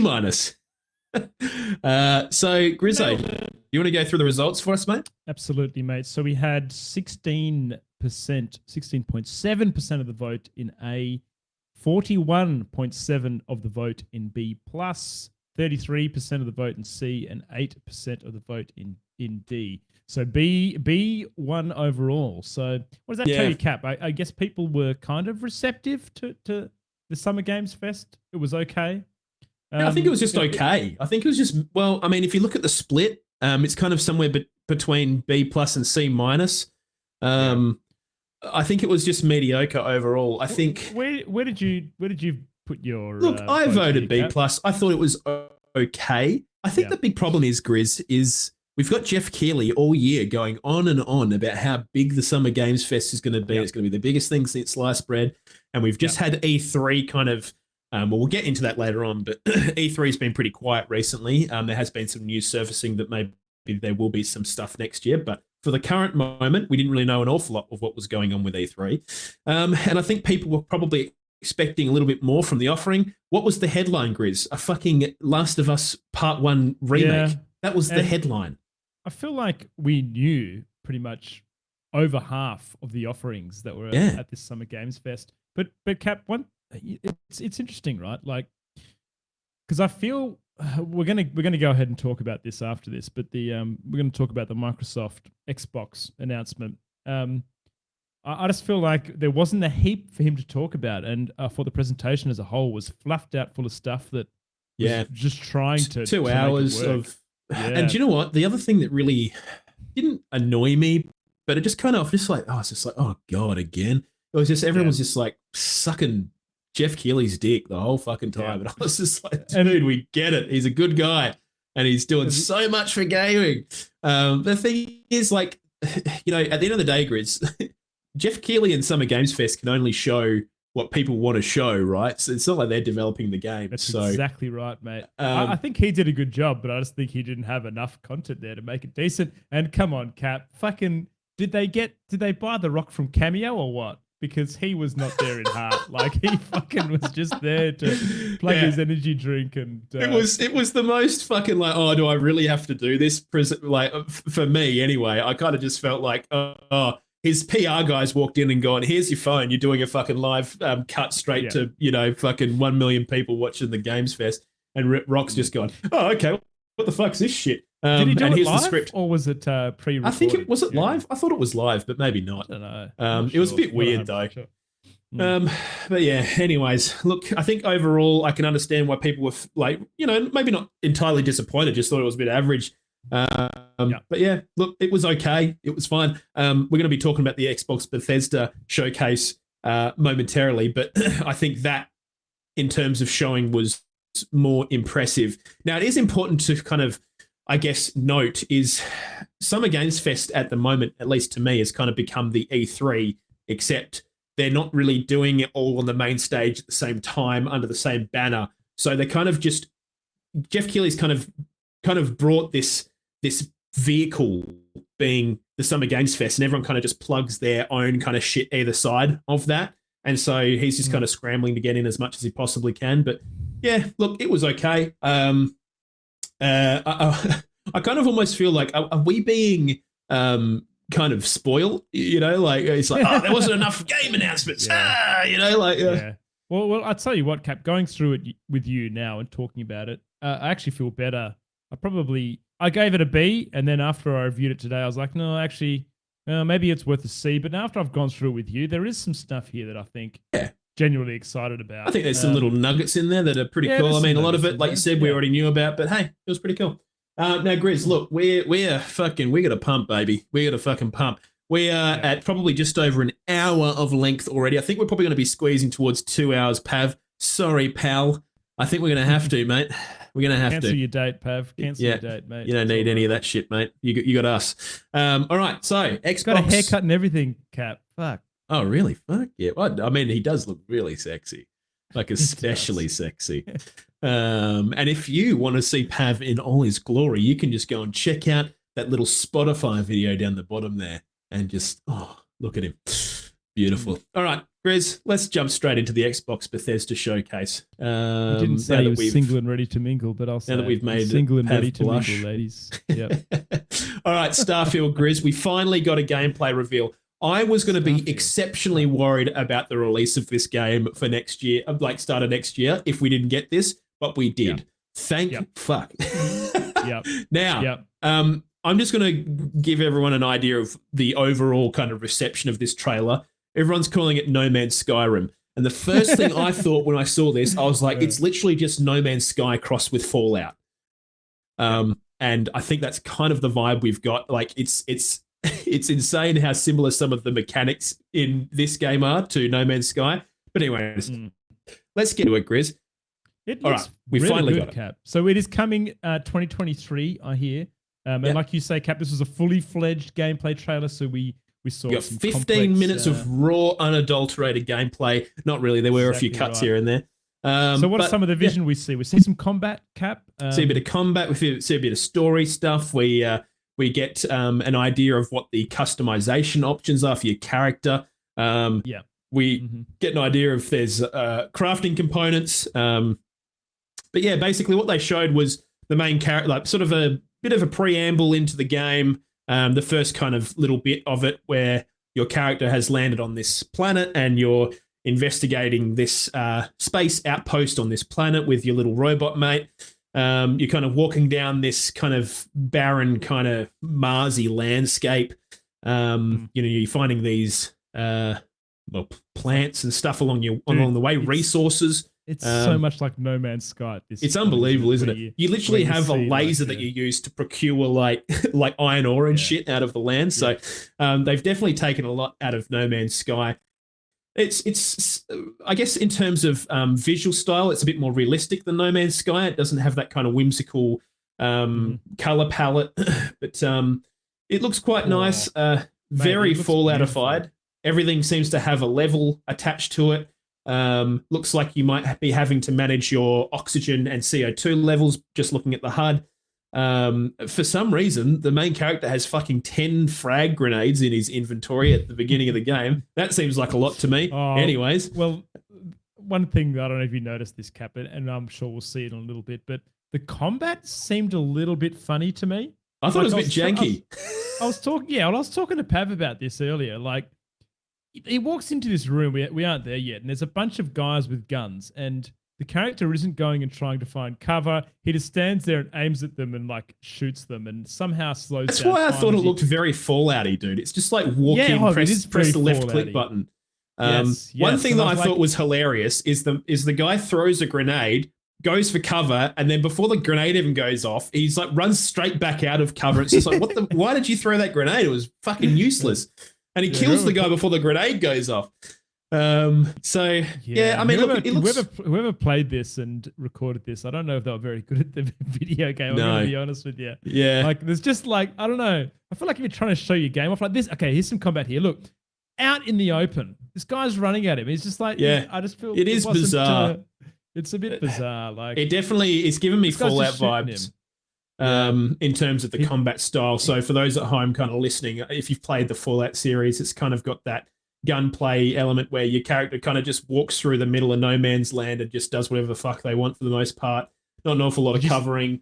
So did you see that there, Cap? He walked up to just one man army the stairs and he changed his weapon and it slowed down time. Is that a Fallout thing where you do that? The like slow-mo thing. I can't remember what you call it. VATS is the system. That's it. That's right. You could select different bits to target. Yeah, not that you can do that in this game by the looks of things, but have a look at this. A bit too overtly Fallout. It's just standing. But yeah, it's just it looks interesting. Look, okay, let's talk about the other parts of the game, Grizz. So there's a very, very sort of expansive customization screen for your character. So obviously you can get pretty nitty gritty with that. Looks like the game's going to allow for you to have your own outposts. And you can also customize and kind of create your ship from kind of that's a very interesting ad you've got playing there, Grizz. You need to get YouTube Red, mate. Holy shit. Biggest sexual organ. Fuck, I don't know what that is. Don't worry about that. Yeah, you got to check that out in the Spotify video if you've got access to it at home. But look, so they kind of done the thing that Kingdom Hearts 3 did with building your own ship out of these block components. So you can kind of add extra thrusters on, and you can add this compartment on that does this or all that. But I remember there was sort of rumors coming out from the devs that the space kind of the spaceship controlling and stuff it was shit. But from what I saw in the trailer, it looked okay. I agree. I thought it looked pretty good. There's a bit of combat that you see there where he's like piloting the ship through, Cap, and I thought it looked quite pretty awesome. At the moment, mate, the way that they've made this look through the gameplay and bits we've seen, the scale of this game is going to be huge. So they've gone out and said that there's over 1,000 planets to explore. Yes, from his ship, and it just the detail to have that much scope. This has made me kind of go from doesn't sound good to being maybe slightly excited about this, Kat? So, maybe? Grizz, I think I'm in the similar boat. But one thing, when they said there's thousands of planets, that Yeah. kind of turned me off. Did Because it? how the fuck do you fill thousands of planets with meaningful content? Yeah, procedurally generated, probably like No Man's Sky. Yeah, I so then it imagine. just becomes a Yeah. fucking Assassin's Creed climb to the tower thing on each planet, you know? And they're just rocky masses of just garbage with resources on it. It'll be interesting. Like, do you just have like 10 different planets across the solar system that you actually have anything meaningful to do, and the rest of them are just like node resource farming? Well, if they had it like that, I mean, we always talk about this. We can't go an episode without talking about it. Elden Ring, Cap, made all of the There it areas is, and explorations baby. meaningful. There it didn't is. they? And that's because there was so much love got into the environments and different pieces. And if you've got I can hear your point here, but if you've got 1,000 planets, mate, you can't do that. There's no way you give it the love it deserves. So that's the one thing I'm worried about, Grizz, is how do we create a meaningful universe of planets that actually have reasons to go to those planets? So, hey, maybe there's mechanics in this game that actually do that somehow. But yeah, that's the one thing I'm worried about with this game. But the rest of it looks really nice. I think the animation, facial animation is looking quite good. The storyline looks a little bit naff, but we'll see how that translates. The kind of city landscapes look interesting. Looks like they're kind of going a little bit fantasy with some of the themes of the towns. They've kind of got like cyberpunk town and old western town, and then they've got like almost kind of Roman town. So yeah, it's not purely just kind of space. I guess, you know, it's got a little bit of flavor across the board. So yeah, but looks interesting. If you are into Bethesda games and you're into buggy piles of shit, then you might be into this game. Who knows? Yeah. So yeah, go and check that out. Now, Grizz, we're gonna move, baby. We're gonna fucking schmoove, my man. Have you got anything else you want to say about this game? Nah, mate, all good for me, Capo. Move Cool. on. All right. So next game on my list here, Grizz, is Redfall. Now, Redfall, we didn't know an awful lot about. We did know it was kind of some kind of shooter game to do with vampires, but it looks like we've got a little bit more information about it. They've released a bit of a gameplay reveal at this showcase. So looks like it's an open world kind of single player experience that you can do in co-op. Comes from the guys who made Dishonored and Prey, which is pretty cool. But yeah, it looks interesting, Grizz. What are your first kind of thoughts? It kind of looks a little bit like zany and a little bit kind of like Deathloopy. The art style's a bit interesting in it. Hey, it's like quite different, but it looks really nice. It looks Grizz, really one nice. thing I want to just point out is some of the doorknobs are gigantic. Why? Oh, I don't know, Cap. Look. I don't know. I don't know what was going on there, but the first doorknob that they come across is huge, like for no particular reason. So I'm guessing that there's characters in this game that have exceptionally large hands. Yes. But anyways. Now, are you sure this is single player, Cap? Yes. It is a single player. Well, it's got co-op as well. You can do this in co-op, but it's not an MMO or anything like that. So yeah, right. Okay. Yeah. Look, do you know what, Grizz? I think it looks okay. I'm not particular. I can't see myself really wanting this game. It's hitting the same kind of echelon as that. What was that Japanese kind of spirit game where you kind of had all the powers, and I can't remember what you called that game. It came out recently-ish, and I think that was a Bethesda game. Okay. Oh God, does anyone in chat remember what that game's called? You kind of have like your hands are doing like magic-y shit, and you're running through like Skyrim, Tokyo, and killing demons and shit. Ghostwire. That's the one. Thanks, Deb. Yeah. I'm getting the kind of same vibes. It was just average. It was just really average. And I think this is going to be the same. Do you know what I fucking hate, Grizz, about this game? Is how fucking edgy the main character is. I just wish people wouldn't keep fucking doing this shit. It's such fucking boring fucking Zoomer shit. Just like this edgy kind of fucking cool main character got all these quips that they're saying, and it's just shit. It's garbage, utter garbage. I thought their dialogue was just really shit. But yeah, that was one thing that really put me off this game. But yeah, look, what are your thoughts, Chris?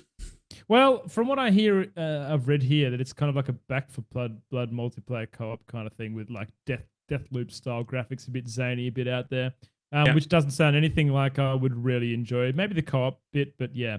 I'm kind of the same boat as you. I guess we'll wait and see what happens to this. But this is releasing pretty soon, Cap. This is apparently summer 2022, so probably won't be waiting too long, mate, till we find out a bit more about this one, I dare say. Yeah, yeah. I mean, it definitely seems like they have these kind of vampires that have these kind of classes. You know, I guess brute vampires and the ones that do fire attacks and the ones that do this and that. I don't know. I just kind of feel like it's fairly uninspired. In all honesty, I just don't really have any nice things to say about it, which is kind of brutal. I love Arcane. I think as a developer, these guys rock. And if they're listening to this podcast right now, delete this game and make Prey 2. Okay, fuck this off. Don't tar your impeccable fucking reputation with this kind of shit. Just make Prey 2. All right, Prey is just the best game of all fucking time, and it just had no limelight. Okay, go and fucking play that game if you haven't. But yeah, look. Looks interesting. A lot of people in chat are saying it doesn't look like a single player game, but I mean that's just how they're touting it in the literature that I'm reading here. Open world single player and co-op FPS. So you can tackle it either as a co-op kind of experience. I'd say it probably has like a max 4 slots kind of thing. That kind of style of FPS, I guess. But yeah.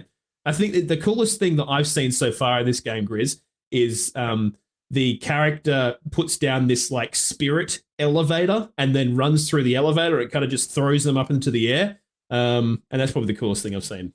Okay. All right, let's move on, Cap. Let's fucking get to the next one, mate. Fuck that one off. All right, Grizz. So pretty cool news for Persona fans. They're bringing Persona 3 portable. So that's the PSP version of Persona 3.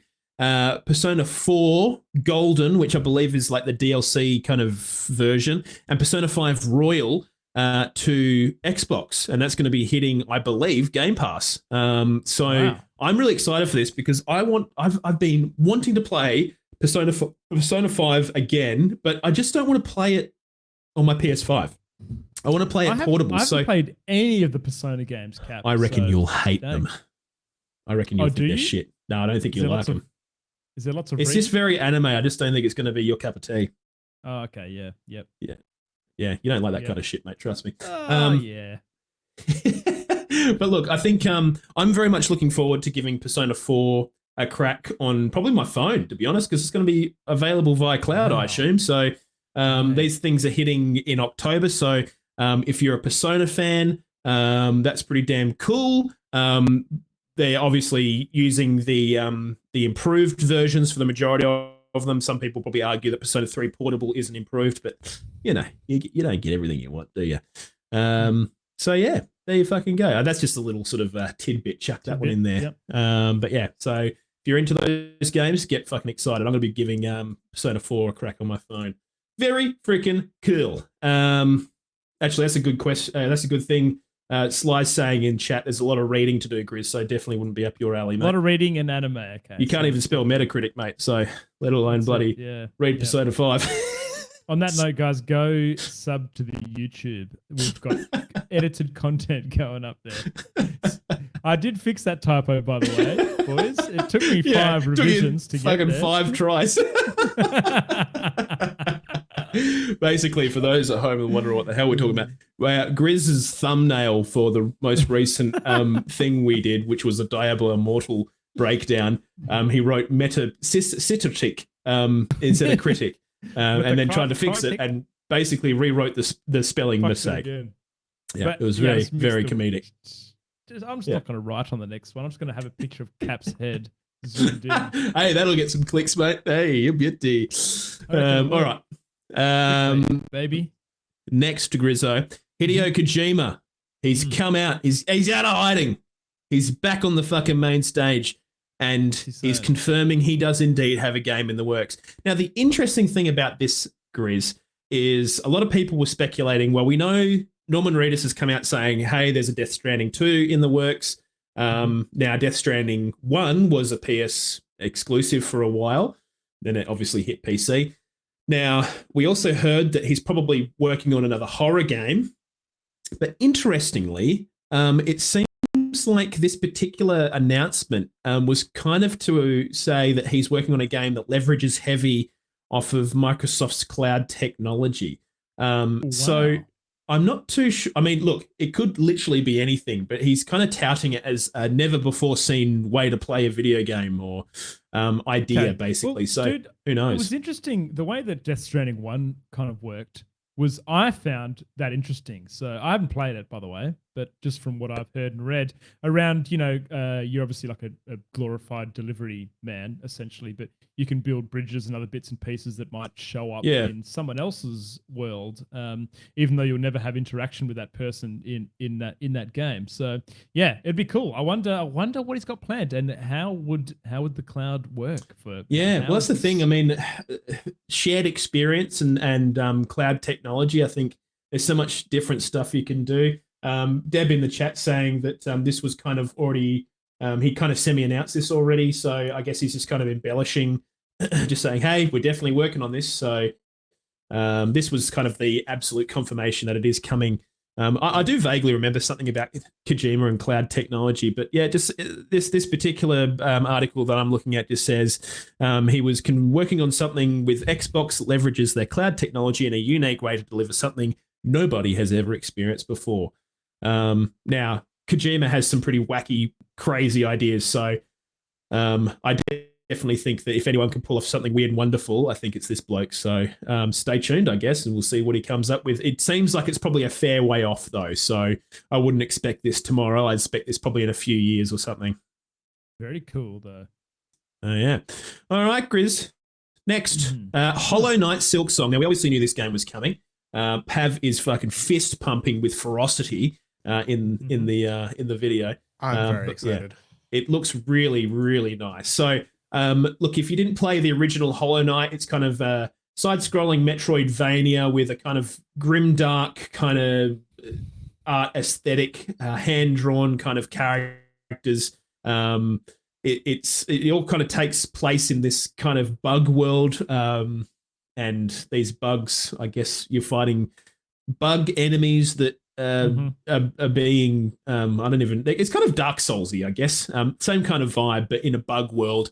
And it looks beautiful, the first one. Now, this has really drilled down into that art style. I feel like they've really taken a lot of the environments to the next level.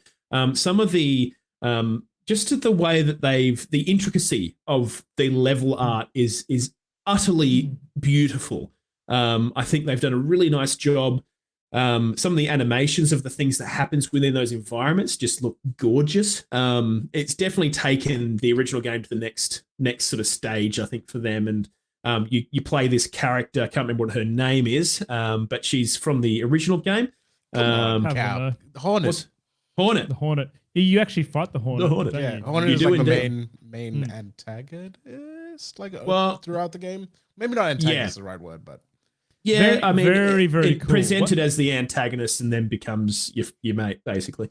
But yeah, if you haven't played Hollow Knight and you're into sort of, I guess, Metroidvania kind of stuff, this is definitely like a must play. Made by Adelaide Australian devs. So, I mean, hey, any chance I get to plug an Australian developer that are producing some fucking epically cool shit, absolutely will be doing that. But I have actually reached out to those guys on LinkedIn and no one's responded to me yet. So if you, by chance, listening to this podcast, we would love to speak to you, you legends. Yeah, Coming absolutely. But Kat, one thing that I found really interesting about this whole segment of this is going to be day one Xbox Game Pass. Dude, do you know what? That blows my mind because I feel like they don't need that. So, because I mean, a lot of games that hit the Xbox Game Pass day one, they do that because it's going to be more lucrative overall because they'll probably get a better payout from Microsoft than they would if they tried to just sell a bunch of copies. I definitely feel like Hollow Knight has the name, and I mean, even just from the trailer, it does not need any handouts. That's for fucking sure. So it makes me wonder how much fucking money is Xbox giving these guys to get that shit on Game Pass? Are they giving blokes, man? Surely they must have fucking made a good deal, eh? Yeah, unbelievable, man. These guys must be fucking swimming in it now after their initial release. But yeah, I think in terms of the actual gameplay, I think they've just they've basically given us another Hollow Knight, and I mean, into like your character seems to have some different moves and stuff like that. But yeah, I think they haven't tried to reinvent the wheel or anything. They've lent really hard into what they had presented in the first game and just gone, let's ride with that and give you guys a bit of extra shit, and it looks really nice. The aesthetics are so similar, aren't they, Cap? I wonder whether there'll be any lore overlap bits and pieces between. I would think so. games. I mean, absolutely. I mean, you've got one of the characters from the old game as the main character now, so I would think there would have to be some kind of connection there. But yeah, absolutely. Those who are kind of lore hunters for these kinds of games, I think you'll definitely have a lot of fun here. So very, very cool. But we better move along, Grizz. We've got a lot of shit to get through. Now, the next game on the list here. So again, we're going to be just doing highlights. There's a lot of shit in here that I'm just going to skip over. But High on Life, Grizz. Did you check out this trailer? I did not. I know nothing about this trailer. Well, so you're going to be relying on you, mate. I'm just going to read this straight off the fucking YouTube description. From the mind of Justin Roiland, Rick and Morty solar opposites comes High on Life. Humanity is threatened by an alien cartel who wants to use them as drugs. It's up to you to rescue and partner with charismatic talking guns, take down Garmatinus and his gang, and save the world. It looks like a Rick and Morty kind of humor level game. You have these talking guns that just sort of, I mean, there's one gun is like, oh, don't squeeze me so hard, kind of thing. So I don't know. It looks interesting. I can't see myself playing this game. I think it just looks inane and stupid, quite frankly. But I'm sure Rick and Morty fans will be all over this. So yeah, I think the gunplay actually looks okay. Yeah, it just doesn't really sort of tickle my fancy personally, but yeah. Rick and Morty is comedy gold, though, Cap. I have watched the seasons, mate, and it's kind of it's interesting because it's very witty comedy value. Like you need to actually think quite hard about the episodes to know what the fuck's going on. But yeah, very very well written. So yeah, it'd be cool to see how this kind of turns out. Now that you've said that, I think a lot of people will enjoy this. Yeah, I don't know if I'll get around to it, but looks interesting. Yeah. So go and check that out. I'm going to just share this thing I'm reading straight here, Grizz. So if you want to chuck those YouTube links as I go in there and get them cranking. So yeah, that was High on Life. Console launch exclusive for Xbox. So Xbox getting all the fucking cool shit. Yeah, Sly Frostpause saying, to be fair, you need a high IQ to understand Rick and Morty. Okay. You do, absolutely. Yeah, really important when you're there. trying to unravel the mysteries of that piece of art.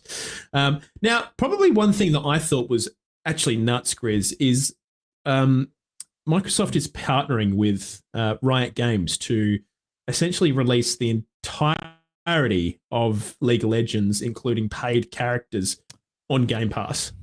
And that includes their mobile games as well. Dude, it is an incredible, like, I don't give a shit about this game at all, but in terms of like incredibly smart partnerships, this is nuts. So all of your League of Legends characters are going to be unlocked. All of the Wild Rift characters are unlocked as well. Valorant, all agents unlocked. Legends of Runeterra, which I believe is the card game, all of the Foundation card sets unlocked, and Teamfight Tactics, which is their auto chess thing, select little legends unlocked. So, dude, honestly, in terms of partnerships, this is out of control. And I think this is actually probably one of the sleeper things that made me go, holy fuck. Like, people have no idea how nuts this is. Very big collab. If you play League of Legends, I reckon this is going to pull a lot of people across to the Game Pass. Because absolutely, if you don't know, I'll just fill you in right now. League of Legends has this mechanic where like they rotate the heroes, or heroes, is that what you call them? I don't know what they're called. They have a rotation. Heroes. They have like a rotation of heroes that are free to play, and then any others you need to pay in-game currency that you can kind of build up over time to do that. So yeah, this is pretty freaking big for that franchise, I reckon. It'll pull a lot of people over to just absolutely, mate. It's honestly, I thought this was absolutely nuts, but yeah, very cool collab. I don't think we need to really sort of hover over this one for too long, but just worth kind of noting just how large or how much League of Legends content you're going to be getting access to through your Game Pass. But yeah, all right, moving along, Grizz. Plague Tale Requiem. Now, this is the sequel to the original game. I think it was Plague Tale Innocence or something like that. Basically set in this kind of gruesome, not gruesome, kind of medieval, kind of grim world where you're sort of playing as this this girl and her brother's kind of running alongside you throughout the game, and you're trying to navigate through this medieval world that's been infested with these rats, I guess Black Plague kind of stuff, and that kind of mechanic plays a lot into the game. The next iteration looks really nice. Still sort of leading into that kind of rat thing. Seems like the main character's having a bit of a identity crisis in the sense that they are becoming more and more brutal as time goes on. I guess they've had a pretty hard life, and they're probably coming to grips with this innate brutality. So I think that's kind of like the story quip that's going on. But a bit of stealth stuff going on. You sort of play this girl who's kind of dealing with these knights and stuff that are trying to capture them for whatever reason. I haven't played the first game. I'm pretty sure one of them has a special power or some shit, and you're basically trying to avoid the I don't know, the fucking Catholic Church essentially. But yeah, so looks all right. Looks interesting. Yeah, it looks freaking great, mate. I think this looks awesome. Yep. No, looks very good. So yeah, that was that one, mate. So if you're interested in that kind of thing, that's the next iteration. They released a bunch of shit about Forza Motorsport. I'm not really going to dwell on that because it's just fucking cars, mate. Have you ever seen a car? Yeah, well, guess what? There's fucking more of them in Forza. That's been pretty successful, though. So it has been. Some people will be pretty stoked about that. 100%. Yeah. Yep. So pretty cool. Flight Simulator's getting a bunch of new shit, including a free Halo plane. So Yeah, right. there you go. I thought that was pretty fucking funny. Now, Grizz, the next one I wanted to talk about was Overwatch 2. It's going free to play. Wow. So I wonder. I mean, that kind of makes sense, Cap. Because Makes total sense to me. I can't believe they didn't do it earlier. The way that you look at the loot boxes, they tried to have a pay. Okay, I'm gonna break this Buy down in for you. and then buy loot boxes. Yeah, they tried to have a game where you buy in and then you have loot boxes, and everyone went, "What?" And it was like up in arms. This completely makes sense. This is going to the way that League of Legends kind of works. Dota 2, those other successful PvP games. So I think this is okay. I don't mind this, Cap. What are your thoughts on this, mate? Free to play model on this? I think it absolutely had to be free to play. And I think the Microsoft acquisition might have actually been the kick in the teeth that they needed to just get someone to be like, hey, you're not really offering an awful lot here. Let's make it free to play and monetize it a little bit. So yeah, I think it makes a lot of sense. I think it's going to get a lot more players on board. And might be the exact thing that the game needed. I think Overwatch has staled horrifically over time. Yep. I think for those who've never played it before, it's just like a team-based squad shooter where you 5v5 kind of thing, playing for objectives. But yeah, I just don't think it has the same gusto because a lot of the other options are completely free to play, dude. So how do you operate in a world where every other like opposing game to you is also is free to play? You don't. So Cap, you need to be able to be free to play. This comes back to when you saw the original footage of Overwatch 2 and you went, this looks like fucking Overwatch 1 to me. Like, this is nothing new. But now the fact that this is free to play, it makes sense to me. So they've makes you wonder. All right. Yeah, it makes you wonder. They've obviously just gone, all right. Well, I think, man, I essentially think that they could make more money from having it this way. You know, when you have a look at how much money Dota 2. They're basically re-releasing the game, man. This is like this is like the fucking Last of Us tier kind of shit. They're like basically remade the game and just re-released, except this time they're making it free to play like they should have done all along. Clever. But yeah, so there you go. All right, I'm just going to quickly sort of skim over some of this stuff. The Elder Scrolls Online has a new expansion coming out called High Isle. I guess that's just we do a heap of drugs on islands, I guess. So that sounds pretty fucking cool. Bit of skooma. I don't really know anything about that. I didn't watch the trailer. So if you're interested in that, go and check it out. Looks like Fallout 76 is working on a new expansion set in the Pit, which I believe was in Fallout New Vegas. And it was like the Pittsburgh area in that game. Now, I will kind of just briefly touch on this. It's, we don't have time to really go into it, but there was some news that came out this week, Grizz, that the Fallout 76 devs suffered heavily from burnout and just overworking. Really? And guess dude? what? It fucking showed. So there you fucking go. Surely before they release a DLC, they got to get the game working properly, right, Cap? Sure. Oh, you'd think so, but mate, last time I tried to install that game, the sound wouldn't even work, and it was a known bug, and it had been for about half a year. You'd think they'd get the fucking sound working in the game, wouldn't you? Bit of a fucking important component. Anyways, they didn't. So there you go. All right, moving along, Grizz. Arc 2. Now, I think we knew this was coming, but yeah, they basically announced, it showed a cinematic trailer for Arc 2. Arc is that survival game, kind of lots of dinosaurs shit.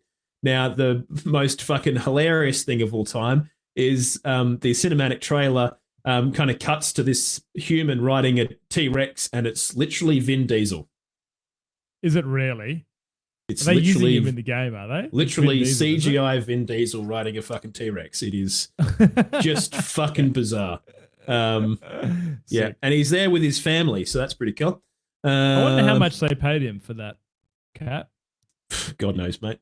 Probably gave him a few of the Rock's energy drinks, mate, and he was stoked.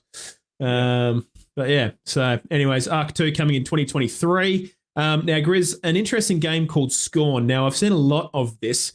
I don't know if you've seen the trailer for this, Grizz. Did you see Scorn? No, I haven't seen Scorn yet. Very weird game. Now, if you are familiar with the original Alien books, the Alien books use an artist called, I think his name was H. Geiger. He's got this kind of weird art style that's kind of like xenomorphic biology crossed with kind of dark beveled machinery and stuff. So if you can imagine some of the cover art for the early Alien stuff, imagine that as a game. You're kind of this weird, disgusting human stuck in this world that's just super fucking gross. It's like organic, just like guts and just shite everywhere crossed with that. This isn't a sequel. This is the No, this is an original game. So this has been coming out for a while, but it's kind of the whole kind of art style is very close to that H. Geiger stuff. It's kind of organic machinery, and it just looks super gross. Human bodies and body parts and stuff. Yeah, mixed with like weird machines and stuff. It's very dark, grim, and gruesome. So, yeah, very bizarre. But I'm actually pretty keen to give that a crack. I think the art style looks really cool. But yeah, it definitely won't be for everyone. So go and check that out if you like the look. I think it's a shooter. It's definitely first person. But yeah, very interesting. Now Minecraft. Yes, 1st of October. Now, Minecraft is releasing a kind of like looks a bit like, remember that Brutal Legend game? Yeah. That had Jack Black in it. Brutal. Oh, yeah, I do. It's kind of like that. Yeah. It's kind of got that whole, like you're leading a bunch of war, like battalions, and you're kind of doing things in a bigger world. So it's kind of got the same kind of vibe going on, obviously without the cool soundtrack. So, well, you might like the Minecraft soundtrack. I don't fucking know, but yeah, it looks cool, looks interesting. So you're commanding a bunch of zombies and shit against pigmen by the looks of things. So, zombie pigmen, yeah, right. Yeah, so that kind of looks interesting. I don't think there's any gameplay per se. I think it is kind of just like this CGI kind of Minecrafty trailer. But I mean. Yeah, it's so this isn't in addition. This isn't like going to be like Minecraft Dungeons or anything like that. No, this is a specific title. So not Minecraft, not Minecraft Dungeons, which is that sort of top-down Diablo thing. This is going to be like a kind of, I don't even know what kind of game genre you call Brutal Legend. It's just a bizarre amalgamation. So yeah, looks very interesting. So if you're into that kind of shit, get excited. Now I'm going to skip a bunch of shit in here, Grizz, because we're running out of time. Probably the final thing I really wanted to go over was Diablo 4. Yeah, baby. Yeah. Diablo 4. I do have a video of this somewhere. Where is it? There it is. Yeah, get that cranked out, Grizzo. Yeah. So they showed off the Necromancer cinematic trailer. Very cool. And they also showed off some gameplay. Before you jump into this, Cap, today we heard that Diablo Immortal hit literally rock bottom. It is the lowest Metacritic score of all time, hitting Is that right? 0.2 alongside its brethren of Warcraft 3 Remaster, which is sitting at 0.6 out of 10. So this is the redemption arc we needed, mate, to see some Diablo 4 footage, at least something a little bit positive. Well, with Blizzard coming out. It's yet to show whether we do get the true redemption arc, but I tell you what they've shown so far looks very nice. The gameplay trailer, I think, looked exquisite. It's just a huge step up on Diablo 3, which was the last PC title, obviously. Mm-hmm. All the classes looked really schmicko. There was one particular thing where one of the characters did this like big blood wave, and I just thought it looked fucking awesome. Well, just on that, Cap, the one thing that I'm really noticing about Diablo 4 is they've gone back to this really dark, gruesome aesthetic that we saw for Diablo 1 and 2. Diablo 3 was almost a little bit cutesy, and there actually wasn't a lot of gore and bits and pieces. But yeah, that blood wave thing and some of the cinematics they're not fucking around this time, mate. It looks really cool. Fucking around. Yeah, it looks amazing. We see some footage now of like a very bloody environment and bits and pieces. They definitely haven't held back on the gore here, Cap, for sure. And they've got the classic kind of environments that we expect from a Diablo game, but I think they're taking it to the next level with their open world kind of thing. Now, we did know that they were kind of going open world, but I think that persistent kind of cooperative experience that you can now undertake within those open worlds look really, really cool. So there's going to be world bosses and stuff that you can engage with your friends. They showed one world boss that was just spewing literal molten gold everywhere and had this massive box that it was using as like a Morning Star kind of bomby knocker thing. And I assume that you get to open that chest after you kill it. And if you don't, what the fuck are you thinking, Blizzard? Surely you get to open the big chest that's swinging around. But I'm sure they do that. Anyways, look, the game looks really, really nice. I think the spell effects look nuts. Like some of the wizard stuff. We're seeing this particular character that's just summoned this massive kind of fire anaconda that's just grappling all these enemies. It just looks really good. I'm very excited to see what it is. I really hope that they don't pump it full of just bullshit microtransactions. It is worth adding here, Cap. We did have one of the Diablo 4 devs come out on Twitter today. He actually answered someone's question someone was giving Diablo 4 a hard time, saying, Diablo Immortal, it's going to be terrible. And he came out and said, this full price game on release on PC and console. Game will have huge features, tons of ongoing content, including paid DLCs. Paid content is built around cosmetics only, or future DLCs to come in the game. So it should be.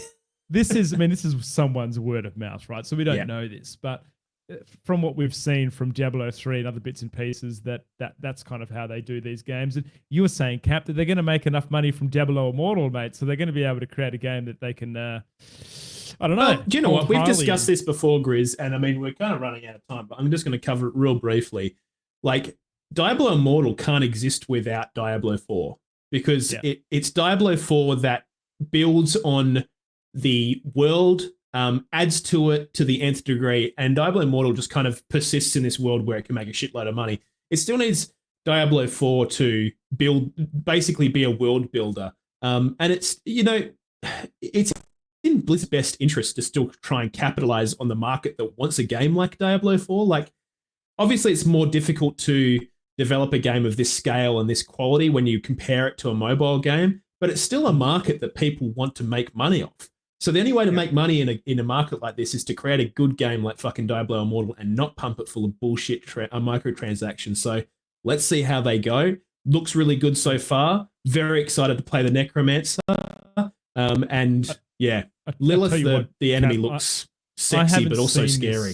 I haven't seen this yet, mate. But one thing that I was scared about with Diablo 4 is I found that Diablo 3 was really dumbed down in terms of, the skill tree. No skill tree, and you've just got these select skills, basically. And they pulled a lot of the stats away, whereas Diablo 1 and 2 were quite hardcore into skill trees. I'm just looking at this one image that I've got up here, which looks to be some kind of skill tree. That looks fucking insane. And that excites there's a lot on me. there.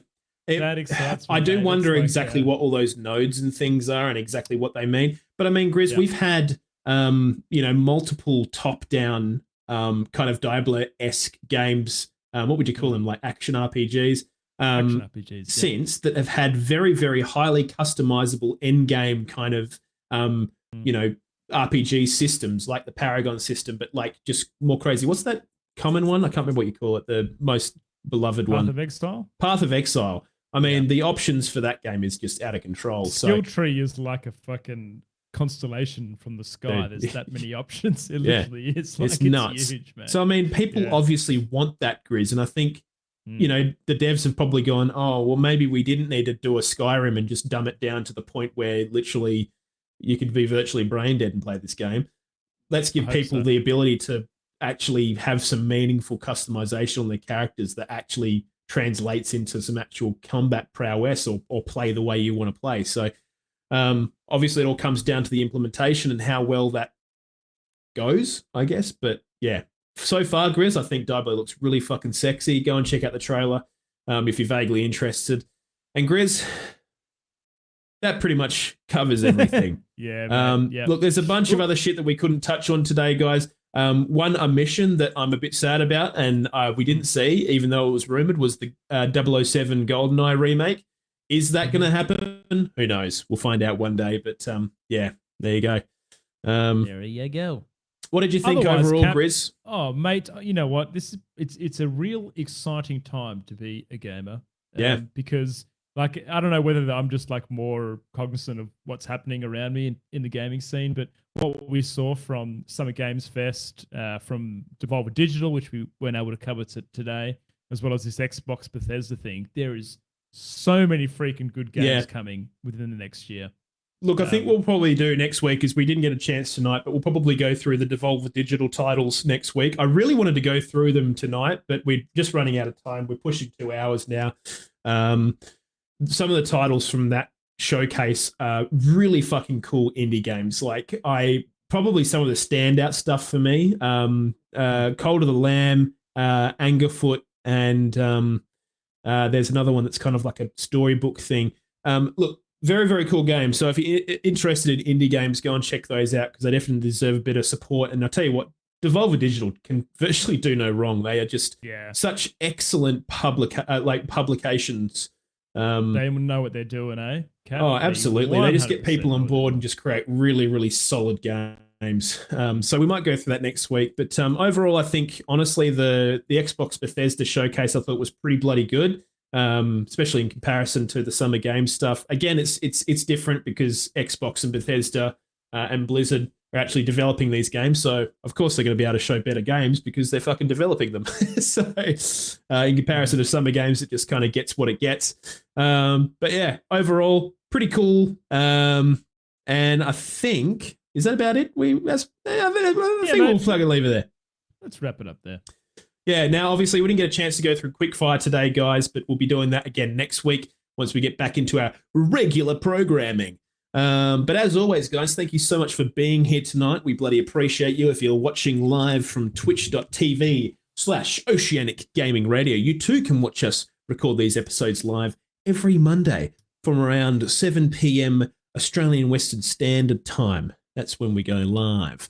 Now, as always, just want to thank our Patreons, our wonderful, beautiful Patreons. Thank you so much for supporting this show financially. We really appreciate it. Sukai, Moosey, Ho and Honey, Bogues, Caging Runt, and Sergeant Paul. You guys fucking rock. Really appreciate you. And everyone listening to the podcast in their cars whilst mowing the lawn, doing the dishes, whatever else it is that you get up to. Yeah, we bloody appreciate you big time. Now, if you do us all a favor, please go and follow us on all our socials. Go and follow us on Spotify. Go and follow us on Twitter. That's /OGR show. Go and follow us on Facebook and go and follow us on YouTube. We're going to be posting kind of wrap up YouTube videos here and there where we can. So get your eyes on those. We had a really successful video this week. So if you want to find out the kind of lowdown on Diablo Immortal, go and check that out on our YouTube. I believe it's just look up Oceanic Gaming Radio. You'll find it. We have a Discord going as well. As for the link to that, you can find it in the description of this podcast, this Twitch stream, fucking in chat, everywhere. Just go look for the description of whatever media you're consuming it off. And if you want to be a part of the show, you can just vote in the poll, and that's just done via Twitter. But yeah, I think that covers just about everything. I think I've run everything off the top of my head. Any final words? You did a real good job at covering everything there, man. I've got nothing to say. Good job. Apart from I'm just really enjoying this content, so I appreciate all the support, no matter where it comes from. Absolutely. And, yeah. Oh, See you next week. Grizz. Yes. We can't forget this. We have to say it every week. You have to go and tell one friend about this podcast. Mhm. If it's your little brother, your dad, your mum, your fucking granddad, your grandmum, just tell one person about this podcast. And hopefully they'll tell one person about this podcast, and so on and so forth. And we'd really appreciate that kind of organic growth if you can help us get there. So appreciate you. And actually, yeah, Deb, the show's all over. Thank you very much for being here.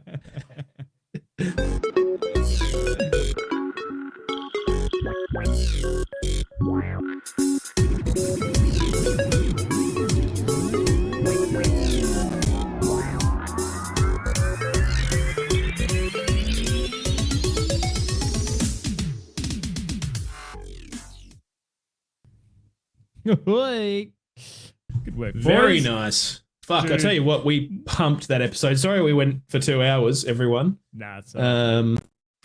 But, you know, I think we kind of had to. We probably won't be able to banter her awfully long, everyone. Yeah, but, I haven't eaten any dinner yet. I'm fucking hungry as shit, dude. I had dinner before I started, thankfully. Now, guys, we need a name for the podcast. How about Bummer Games? Bummer Games, yep. Bummer Games Right. Fest. I think that's actually not too bad, because everyone's going, "Oh, it wasn't that good. They didn't show enough new games." People weren't a big fan of it, were they? Copped a bit of a shellacking. Space on the Horror old Games Twitter Fest. Kazi has a suggestion. Oh, yeah. sphere. yeah. What do you where got, is Kazi?